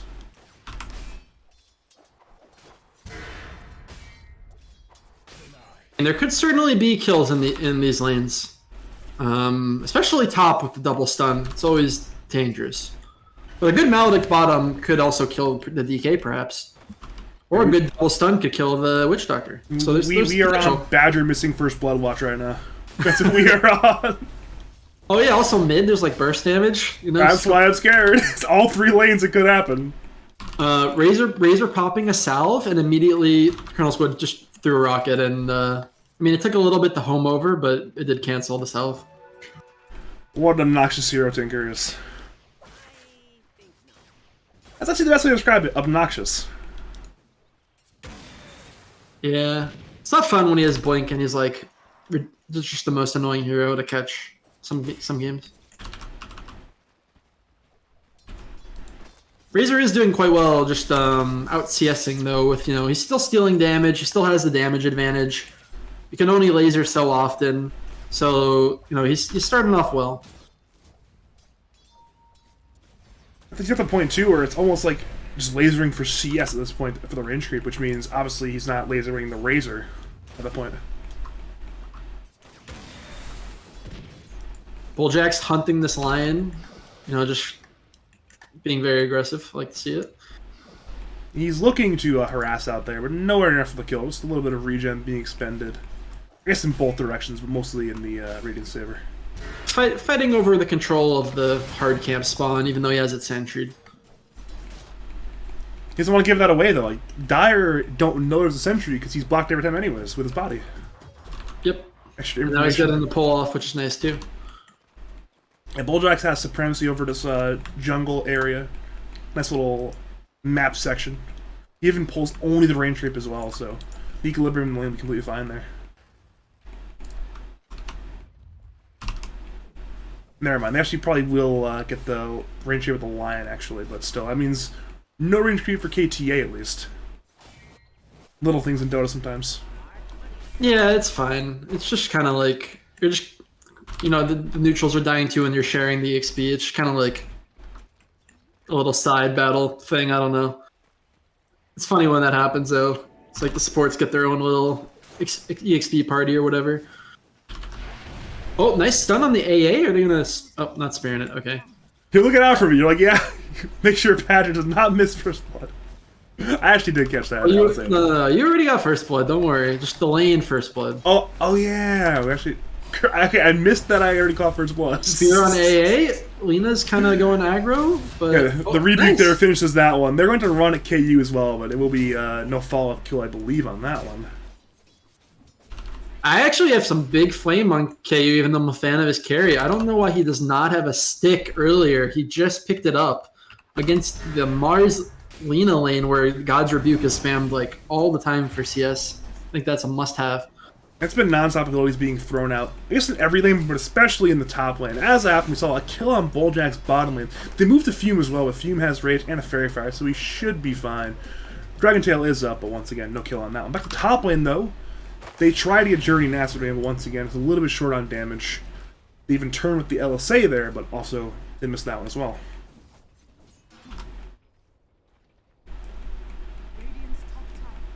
And Squid is a sad man. He's like going over to stack, going into the jungle, but it's just, there's no small camp. That is like every mid laner's dream this patch, is small camp. Bottom lane, though, they move to Fume once again. Fume, though, I think is fine. He is fine. He's chilling, but he's unhappy. He's fine, but I don't. His mental. Oh, he TP'd bottom. Nice. But does he have any regen? No. No. And no W on the. Maybe what W could have been good in this lane if they're not going for kills on the Witch Doctor. But this is not ideal. They once again move to Fume. This time there is no TP. They instead stun Bulljax. They once again run to Fume, but it's. I don't know what's actually happening in the bottom lane. This is a real head turner. Look at this creep wave coming in with this catapult. The question is, how long is this catapult just going to get to whack this tower? Because it looks like it might be a long time. Yeah, it's one of those things too where Fume's not even getting all these last hits because of the way the lane is. It's preventing him from lasting these range creeps. Already one of them was missed, and there'll probably be more than one very soon. Yeah, I mean, the sequence of events that's happened right now for Fume is honestly almost as bad as dying. Like, he's just not getting anything right now. Even TP'd in Hasbro, they want to kill KTA. Maledict is there. Cask great rotation. So they should kill the DK. He should tick down here to the last tick of the Maledict. Correct? He's there. It is correct, okay.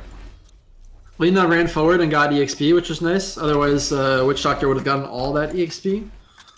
Would have been very greedy of this Witch Doctor. That was a great rotation by the Lena, honestly. That kind of like saved that situation, in my opinion. The Lifestealer was just so sad, and now he's getting like a normal lane experience again, at least for now. He's slightly less sad. He's still pretty sad. I mean, compared to the last that's between carries, it's 24-5 on Fume versus 42-14 on KU, but at least it could be worse. Yeah. The lane's pushing in nicely, which is good actually for this Mars, because without the Lena here, this would have probably been a very hard lane to contest. So at the very least, the tower is being sieged, but he's getting he just got a 6, and now he's a very strong hero with a lot of threat. We're seeing actually a lot of brawling in every single lane right now. Mid lane we saw a bit of an attempt. Top lane saw a bit of an attempt as well, but still, nobody died. Both teams are indeed searching for kills, though. LSA is there onto the Razor, but once again, he's trying to walk in, but now in comes Malefic, who has a stun there on the Squid. In comes Balljax, has Cask, but has no mana from Malefic quite yet. Now puts it onto the Lion, but will be no kill there. Now LSA is there, only onto the Razor. And Radiant are on the run, trying not to die. Plasma Field is there in 3, but nobody should die to Mr. League of Legends. And nobody will die. Just a lot of brawling. Yeah. It's better than the alternative, you know. You definitely prefer brawling to just sitting there and hitting creeps and nothing happens. But I guess more often than not in this patch, it's been brawling around minute 5 or so, just everywhere. It's rare to see, like, back in the day. I'm not sure, were you watching, like, Pro Dota back in, like, 2012, 2013? Yeah, I'm a Dota 1 player, so I've been always paying attention to this kind of stuff. I remember back in the day, it was like, you'd have games with like 10, 12 minutes at a time where like the Elephant like level 2, and nothing would happen in the tri-lane, be solo lane meta. Now you have stuff happening. Speaking of things happening, they move to the Razor. Razor moves to Lina bottom lane, but it actually is crazy how much different Dota looks just strategically now than it did years ago, you know? Oh, it's hilarious going back and watching like old VODs and just being like, why does the map look so weird? And you, like, depending on when you look, the map's different like every time. So you just see like 10 different iterations of the map. Even the UI is different sometimes. Like, alright, I remember when this the new UI came out that's there now, I used to hate it so much. Lion in trouble? Yeah, he's in severe trouble. Laser is there. He dies instead to the missiles of Squid. I remember when this current UI came out? I hated that so much. And now I could not live without it. There's no way. I remember when like they switched to Source 2 or whatever, and it was like that was wild. Game got remade. Those are wild. I remember that they'd be 2 clients for like 3 months too. They had the Reborn client and the normal clients. Those are also wild times. Dota's less wild now. What is fun? Remember back in the day it was like it'd be like the perfect encapsulation of being a noob if you dual lanes. And now everyone dual lanes. Only noobs tri-lane pretty much now. Fume getting forced home bottom, you know, just DK stun into Link is enough to just make him TP. He's pretty sad about that. Even, you know, just surviving but not getting the farm. He's very like annoyed. Razor does finally, or not Razor, I'm sorry. Tinker does finally have Boots of Travel, which means that he's going to start being able to split push lanes and also hopefully defend mid with March spam. Yeah, they're doing it right now. The Marches come out. LSA is there on League of Legends. He barely survives though. Fume is running forward, needs 2 more or 3 more hits now. He's going to go for it, and he actually will get it. Fume. He's sick of being run at. Now Arena is there. AA will die. It's 2 kills actually for Nebula. They are, despite their fairly rough laning phase, actually are just fighting. I mean, that was great for them. They needed that Razor kill. Razor was, you know, just running around pressuring them, and Fume was having a sad time as well. And he just gets a kill on this Razor, and the broom handle range was pretty funny there. I don't know if you saw that. It's a super long attack range there. It's always fun. Yeah, he's just slapping. But walking into March, still very deadly. And now that Tinker's going to start split pushing, Fume should be getting a lot more space. It's one of those things where the more space that Fume gets, the more pressure Fume creates in the map, which makes more space for Squid as well. This is great interaction there with the way these two play together. At this point, the League of Legends is not having the start to the game he did last game, so it's really seems to be a lot on this Luna, who is currently #1 in net worth, but it is 2, 3, 4 all Nebula, so it's a heavy game for KU, it appears. Luna is one of the best heroes to do it, though, so she keeps farming. I'm bullish on KU stock right now. I mean, it's not too shocking. I mean, KU's got a lot of things which indicate he's very good at Dota. I mean, the number of amateur and semi-pro Dota leagues he's played in, and the 7K MMR, and it's pretty good at Dota, actually. Well, here comes Mars and Lina. This is what we need to see, is somehow they need to get on top of her somehow. And daytime's the time to do it. She is showing in lane, but how are they going to approach? They'll just walk around, look for the LSA. Can KU dodge it? He's being run at. There's the arena. That's how they do it. In comes Rebuke. In comes Laguna. Spear is missed, but KU should die. Will die to Journey. Very important kill there. Border side of Nebula. And once Journey has that blink, it should be even easier. He's not 1200 gold away from that. Razor walking at the LS top. Will LS just TP out again? Yep. See ya. That is the benefit of being the LS, you know. Even if the Luna's more farmed, you don't necessarily have magic immunity TPs. Yep, and then top lane, Razor is in severe danger as well. He's hit by the mount. If they can get one more missile, I believe he's dead, but there is no vision for him, so... No hit. Yep, you're right. One more of anything probably would have done it, but just barely getting out there. AA just casually dewarding right in front of the LS, no cares. You know what? They're on the same page, right? LS wants to hit the creeps, and A wants to not die, so all is well. You know, Caster's Curse, we're just hyping up KU, and then he's just shedding a wave, and the enemy team literally doesn't smoke, they just walk into him, and they're just like, yeah, we're gonna cast all our spells on you. And it works. Now, it is possible that Nebula will recognize, like, hey, stop KU, Luna, big problem, kill Luna. And they did it, so... I like this Maelstrom pickup from the LS here. You know, just like a farming item that still gives you good damage. It's not gonna, you know, he needs to keep pace somehow with the Luna, who's already considerably ahead. And honestly, that Luna death was really bad because like that's a lot of farming time she lost, but it doesn't necessarily mean she's gonna become the Forest Hero or you know fall down on the charts. She's farming quite quick again. As she will for a long time. So honestly, the mathematics on here like Luna, if you die, between your death cost and the effective gold opportunity cost miss, it's like 1,500 gold lost every death you have on Luna. It's absolutely massive. Nice smoke here from Bulljax and Journey. They're going deep. They are Luna hunting 100%. And honestly, they are the two heroes to do it. They can solo kill the Luna no problem if they just chain their spells correctly. Is this AA going to bait them, though? The AA is looking tasty. And they're going for it. Missile is there, Death Ward is committed, so they simply will kill the Weatherman. But the move that was looking for KU ended up missing. KU went all the way through the jungle to the Tri-Camp. And well, there's an AA in the way, so he takes the gank instead. Mission accomplished if you're AA. Yeah. This is translating to some nice pressure on the mid tower, though, and that is actually very significant as well. DK revealing his blink. He gets on in there. In comes Maledict, but actually, alright then, the fight just ends. It's a good jump, but the counter initiation was there with the cask from the Witch Doctor and Tharge backing up, happy to defend their tower, I suppose. But that is the DK blink reveal, which usually you want to translate into something a little more tangible than just a kind of rebuttal. So it keeps your T1 tower alive, that important T1 tower. It's in the long term, it gives you map control for KU, I guess. So you know what? That's worth a kill, I'm sure.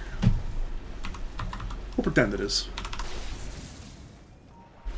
Speaking of blink reveals, Journey will have his quite soon. He's 100 gold away from it on the Mars. That should be a very significant blink reveal this game.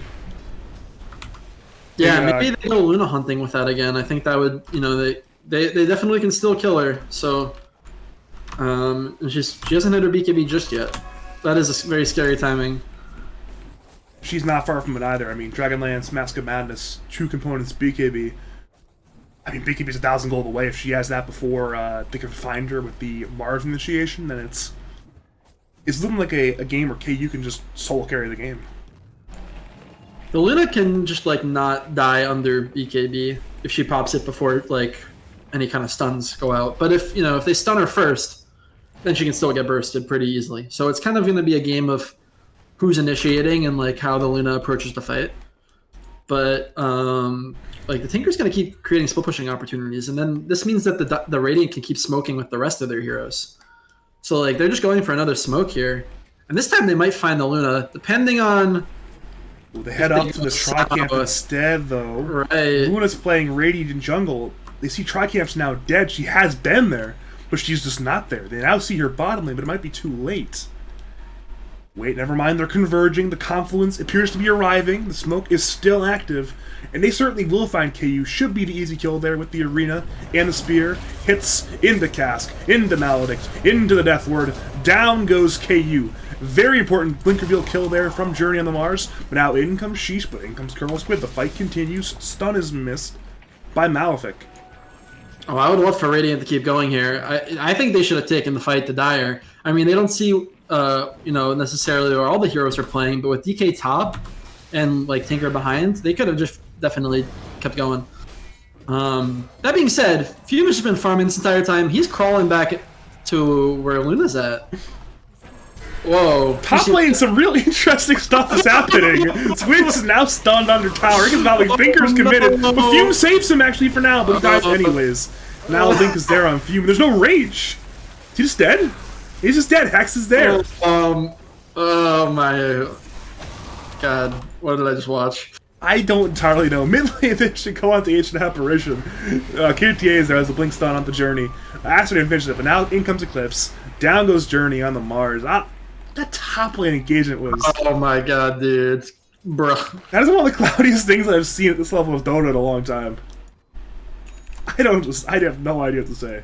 So out of all the places you could blink, it happens to be right on top of the DK. And they will find Bulljax as well. That's...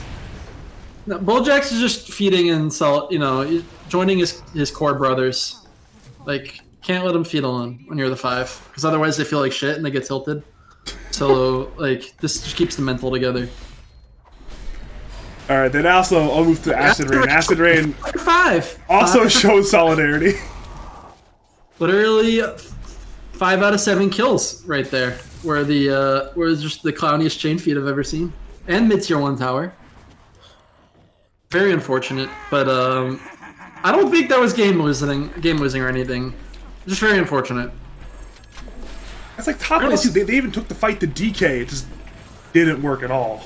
Yeah.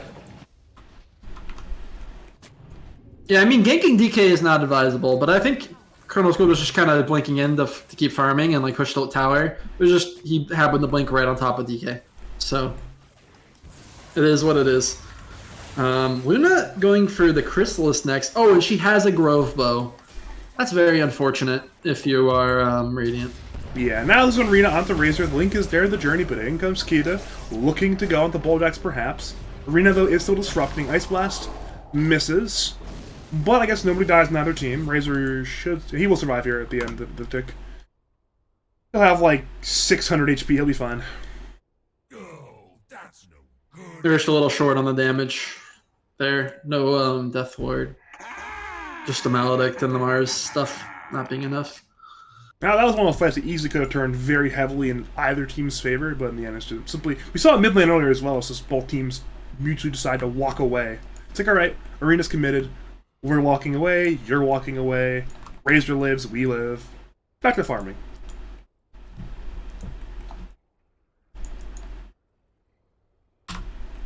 Man, I'm still thinking about that top. I might have to clip that later, put it in the Discord, like, hey, cloudy engagement. Oh, I didn't watch it on the 2-minute delay on my stream, damn it. If the pause is like a minute earlier, I could have watched it again, like right now. Like, yes, this is perfect. I can watch the full 5. I just saw Lena die on my screen, so it's... I guess I caught the tail end of what is technically a 5-man wipe, even though it's more delayed than that, but... It was more, instead of a 5-man, it was like a 2x1x1x1, you know? It was a 2x1x1x1 wipe. It's a 5-man wipe in spirit, you know? Alright, so is this Luna gonna buy Shard right at 20 minutes? Because it's 1 second away from 20 minutes, and she doesn't have enough money. So I'm wondering, is she gonna finish Daedalus first? She's just gonna buy it next? We'll have to see. I noticed a lot of times when the Lunas just buy Shard right away, they go for the Crystallis instead of the Demon Edge, but she just has Demon Edge right now, so perhaps it's simply full Daedalus into Shard. I don't think it won't matter much anyways. I mean, it's 3,000 gold for Daedalus and another 1,400 for Shard, so she'll have that in like 5 minutes. Not even. Yeah, it doesn't matter, you're right. She's just gonna farm and have it in like 2 seconds anyway. I just mathematically put her at an 800 GPM pace, but with her items and the way he's farming, should be even faster than that. There's a GPM button here, right? Yeah. He's got 600 GPM, but you also have to consider that laning phase is not 600 GPM, so... I think post lane is probably approaching that 800 GPM mark, if not higher than that.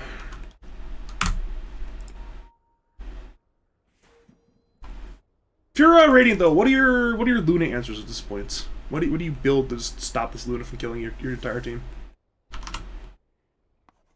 I mean, I think they have the tools of chain CC, but they just need to be able to, like, you know, spear into Maledict or spear into Luna stun with like a lifestealer hitting. Tinker will have a sheep later on. I mean, he's not close to it, but potentially later on.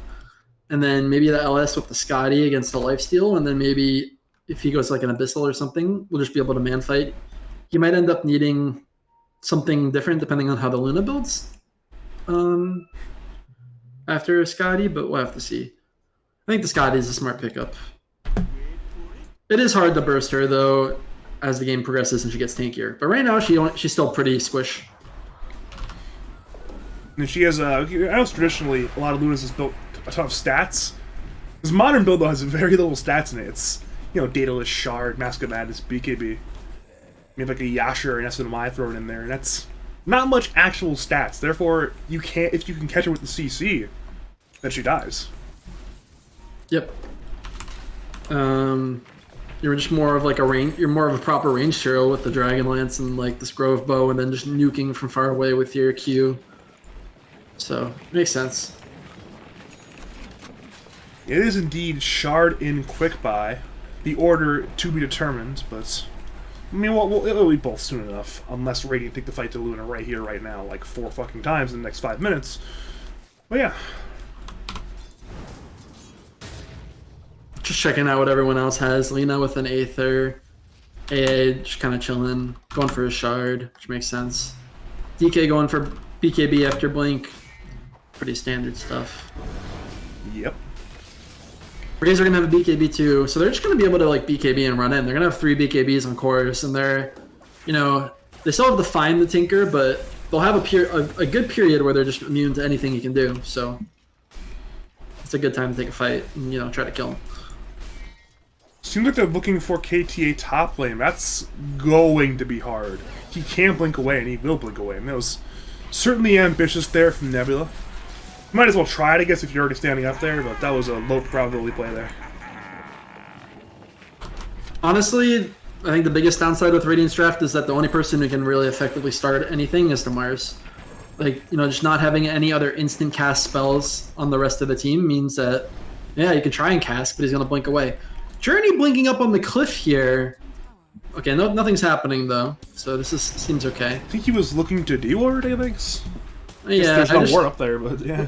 It always makes me nervous when there's literally dire heroes like nearby, because if anything happens, then you're just not contributing unless they bring the fight to you. You mentioned how Journey's gonna like fight starter. Even like Blink Spear is not the fastest CC in the world either. You can BKB react that if you're fast enough. Yeah, so as soon as they have BKBs, they're basically immune to Radiant's initiation. And then it's going to come down to maybe like Tanker getting a sheep or something for like instant initiation, but that's, you know, not likely to happen. Spear barely missing, I mean, not barely, but not hitting the DK TPing there. Rather unfortunate. Yeah, I mean, they knew he was there as well. It's using Breathe Fire from the trees, and then he just blinks in, and they just can't find him. Yep. I like Malefic's positioning here. You know, if he just waits here for 10 minutes, I wouldn't even be mad. Like, just let the lane push in. Tinker will come eventually. Yeah, well, what happens if it's just lying there and there's nobody else nearby? No. They TP on the tower. An AA Blast, you know? So cross map. AA Blast, you can't just rely on that being there instantly. Oh! If you end up being correct about this, dear God. Hex is there, the stun is there, Finger actually is some. They stun Journeys while Fingers commit. Battlefield is there. Sasquatch the Oracle. Dead on the money. They even canceled Journey's TP. It's a disaster for Nebula. They stunned as well as a follow-up stun from Alpha. You were 10 minutes waiting. Not needed, apparently. More like 1 minute, but works. Oh, Fume finding the AA.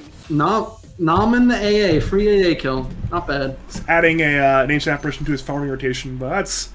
If you're Sheeesh across the map, you're happy with that trade. I mean, sure, you lose the AA, but that's 2 much more important kills. Fume's happy. The rest of his team probably not. But Fume's like, hell yeah, I got a kill. That's 1 out of my 2 kills. Okay, but this Luna getting her Aegis, it's no good. Acid Rain is coming in the stun. Alright then, but he's also going to be stunned by KTA, it appears. Actually, it's on cooldown still. Apparently it's not even needed. Malefic has a stun instead. Now, rockets are flying. BKB is there from KTA. Death was already used and already cancelled. E just goes to KU. Malefic will die to the heat-seeking missiles. Now, KTA's BKB is ending soon. He's still running, looking for Bulljacks. But now in comes Razor, in comes the Luna, in comes the Ice Blast, down goes Bulljacks. Now Fume tries to man-fight looking for Razor. Razor is low. Can he get the kill there? Yes, he can. Oh, wait, maybe not. There's a BKB still used. The creep is now over. Fume is stunned. In comes Journey. Has an arena there onto the DK, but down goes Fume. Down goes Journey. It's ultimate eclipse damage. It's a disaster. In Nebula, they're crumbling. Luna does a lot of damage. Confirmed. She runs it. It's the Daedalus. It's the Shard. She just finished. I think she had the Shard on the way in the middle of that fight as well. It's just so much damage. I need to see what happens if she like Lucent Beams the Tinker. Like, is he just gonna like evaporate if she crits, or like what's gonna happen? Oh, Tinker caught, fingered. It's destroyed their bottom by the Lion, the Razor, the Luna. I was trying to do math from the Luna damage actually. Dude, Malefic is just the hunter. Like, he's like the Squid Whisperer. He's just following them around the map and pressing abilities on them. It's looking pretty rough right now for Nebula. I mean, it's not over yet, obviously, but they are... We saw it last game as well, where once the Sheeesh draft was online, Sheeesh had the time to capitalize on it. And once again, it's 2 games in a row. Sheeesh are online.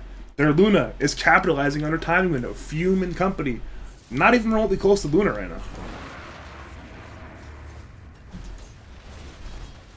You know, as unfortunate as it is, all these deaths from Nebula are like split deaths. You know, they're not... There's got to be like a big 5-man fight. That Roche was just an extension of like pickoffs. It wasn't like they had a fight first and then it led into Roche. It was just pickoffs leading into more pickoffs. And I don't think Radiant necessarily was that weak or anything with like a 5-man fight, but things can get very out of hand quickly as Luna just keeps snowballing, and that's what's been enabled so far. It's the same mistake as last game. They were dying so split last game. It's happening again. They're just dying split again. Alright, so now they're very well aware of where Sheesh are at the Radiant Tri-Camp. Their courier died at it, so I guess they're going to run away up and to the right and then just... I guess, I don't know what Bulldacks is doing, maybe it's dying, but... They do not want to go to their Tri-Camp. This is, not Radiant territory for the time being. However, though, Fume is running into KTA. Bulldacks is there, has cast. Casts a Bolt. That's a fantastic cast. Great cast. They're out. Actually, meanwhile, though, Journey is caught by Malefic, who's in those trees. Stun is there. Hex is on cooldown. Now in comes KU. In comes the damage. Journey gets devastated by the Luna with the Daedalus. The Journey died to the same ward that like caught the Tinker previously. Is that why Malefic knew he was there?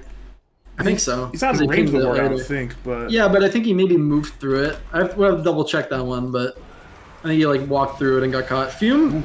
Oh. He was trying to pick up the neutral item, the quiver there. Yeah. Full inventory because of the backpack. Now they run a Bulljacks. Link is there. Maledict was used, but well... That man is dead already on the Witch Doctor. Because Fume just has 2 branches in the Gauntlet of Strength. Astrain dies as well to the overwhelming damage through that jungle area. And now, once again, Fume is farming, but in comes Hex, in comes Ice Blast, in comes a Finger if they want to use it. Raid is used, but they're still blinking forward. They want this man. His rage is ending. He appears to be fine, though. Now, in comes Arena, in comes the Spear. They stun once again on the Fume. Finger is used. Fume is so low. Fume, Infesto, into Journey. How long can he survive? Journey goes down. Fume is out, has the rage, but cannot get it off in time. Both cores go down. It is a 13k gold lead. They still have the Aegis for 42 more seconds. And for Nebula, they are losing map control.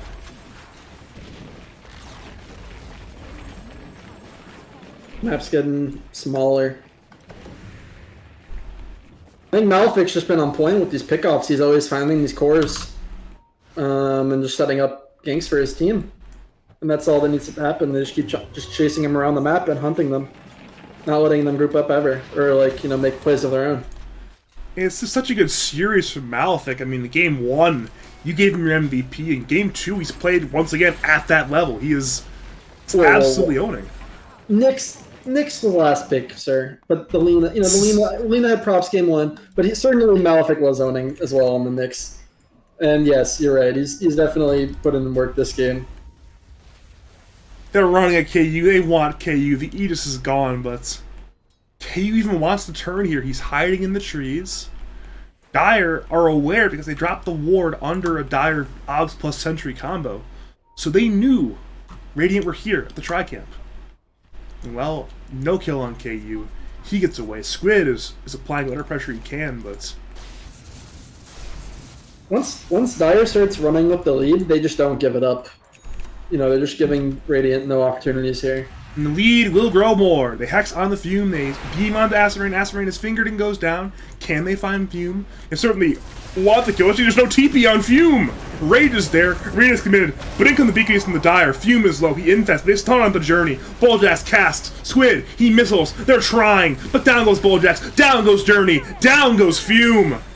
It is merely Squid again. The lone survivor on this Nebula side. And Sheeeesh. Performance. It is dominance. No room to breathe. Tinker doing his best. They smell the blood in the water. It's not just blood. They are hemorrhaging gallons of blood now. They know what is happening. They taste grand finals.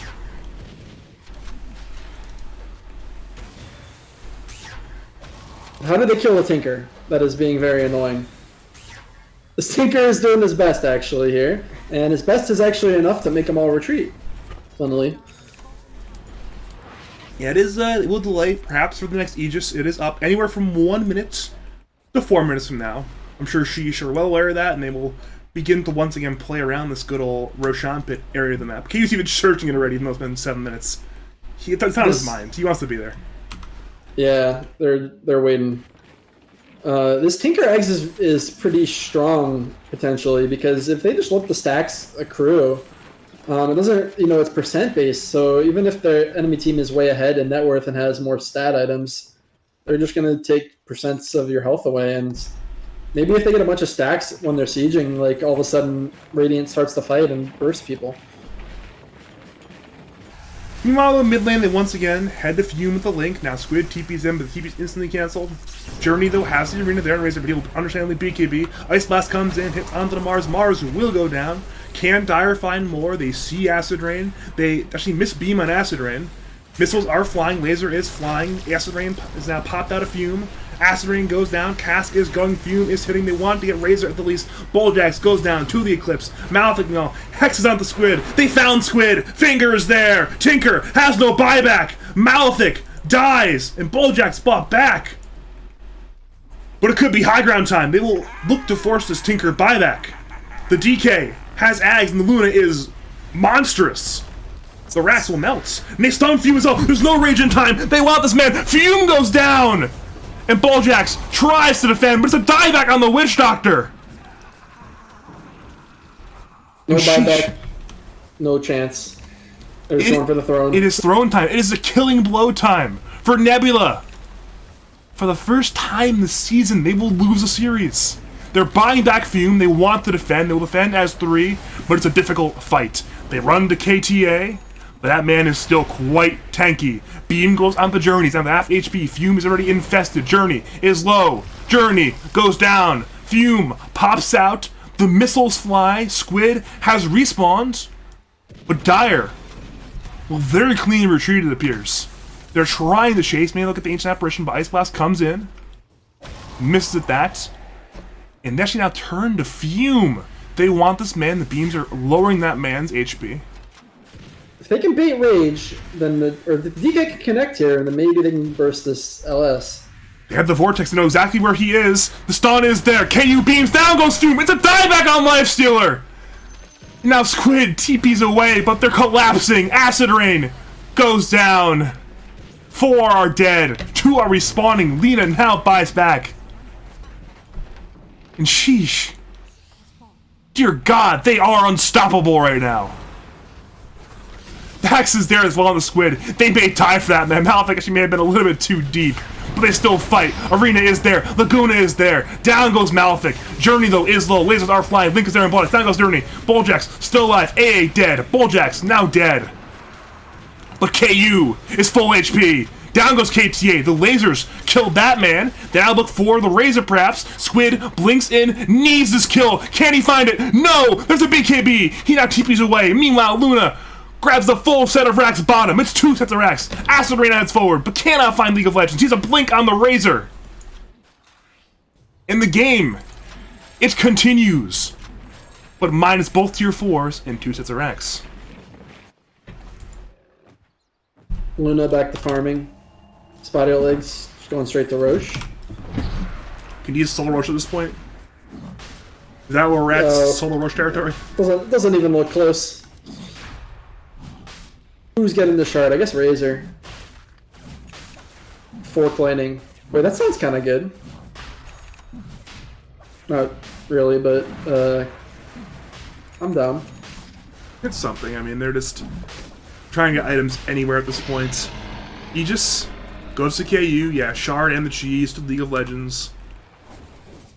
And well, for Nebula, it's not only an uphill battle. It's like climbing Everest from sea level. It's a hard climb. Tinker with an A on this. Curious what he's going to go for next. If he can make it to another item. But, you know, the Tinker can be very annoying. So, they still have to push high ground one more time. And if all Nebula's alive, it can be a struggle, potentially. You mentioned earlier the Blink Hex potential on Tinker. Perhaps that's his next item. Finally just text some heroes, but they want to take the fight outside the base. They blink on him, looking for a Malefic. Lion has a stone there on 1. Now he goes down. Link is there on Fume. Fume will break it now. Missiles are still flying. Malefic buys back. Dire chase. Arena is there on 2, but in comes Eclipse. Down goes Bulljax. Down goes Journey. Down goes Acid Rain. It appears he's very low. Fume is low as well. He's being cut. He'll go down as well. All 4 have no buyback. The lone defender once again. It's Squid. He kills the Ancient Apparition, but he's running low on resources. He's back to the fountain. And Dire may just end the game. It is Squid against the world. Ancient under siege. Missiles fly, lasers fly. Can he defend? It looks hard. Ice Blast comes in. They may just dive this fountain for him. Never mind, back to the Ancient once again. It's it's already half HP. It's melting. Squid is trying, but he's stunned. In the fountain, Finger kills that man. And Nebula will be going to the lower brackets.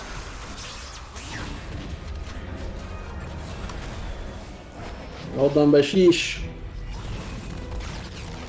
Nice kill on the Tinker at the end. Good fountain dive. I am so impressed by them this game. Yeah, I mean, series. I would say both games it was looking, kind of even at the start, but then once Sheesh got a lead, they never missed a beat, and they just kept up the pressure and never let Nebula have an opportunity to even just get back in the game from something that initially I thought Nebula was coming into the game from a decent spot. After they got some kills around when Tinker got bots, they didn't start well in lanes, but they kind of crawled it back a bit with some nice kills. But then just after a few unfortunate deaths on some cores, Sheesh just kind of held the game in their hands. Luna was just always the most girthy of heroes in the game. There's not nobody even got close to touching her. That's what you want to see from the potential champions of lads if they win the next finals. It's that pink line just starts at minute 0 from the first blood, and she just never gave it up. Yep, you could tell that they were playing the win, making plays like that. They were always, just doing, even the first game, they were just running around making so many plays together and just doing well-coordinated things, like casting spells well together, chaining your CCs well. They're playing like a team that's ready to win. So After Nebula, I mean, you've just tripled your number of losses in one 2-game best of 3. What adjustments do you need to make going into a lower bracket finals and potentially a grand finals rematch? I mean, it could just be me, but I got personally kind of a read of hubris from Nebula. At least in game one, it felt like they started the game well, and they were kind of just running around making plays like they were just gonna expecting to win with no issue. And as soon as she started bringing it to them, it didn't feel like it almost felt like they didn't know what to do, because they probably have been ahead in 90% of their games in the group stage and the playoffs leading up to this. So I think just maybe a little bit humbling to them. They go back to the drawing board and talk about some stuff. They maybe look at the replays together, see kind of what mistakes they made in alignment with their communications. Because as always, if you have the communications, there's more insight to plays and stuff that happened on the map, and it explains a lot. So, I think humble themselves and come back to win. At this point, if you have to give an MVP for the series, who are you bestowing that honor upon? Well, I think Mr. Down Bad played very well both games. He was just running around creating pressure the entire game, both games, and I would give it to him, or at least whoever is making these calls for these rotations on Sheeeesh. That could Malefic was also making a bunch of individual catch plays and stuff, especially the second game. I'm pretty torn between those two players. Maybe Malefic just for game 2 though, catching the Tinker like so blatantly, catching the Mars, catching the Lifestealer, just a lot of I'm in the right position, I'm camping, and I'm finding the kills.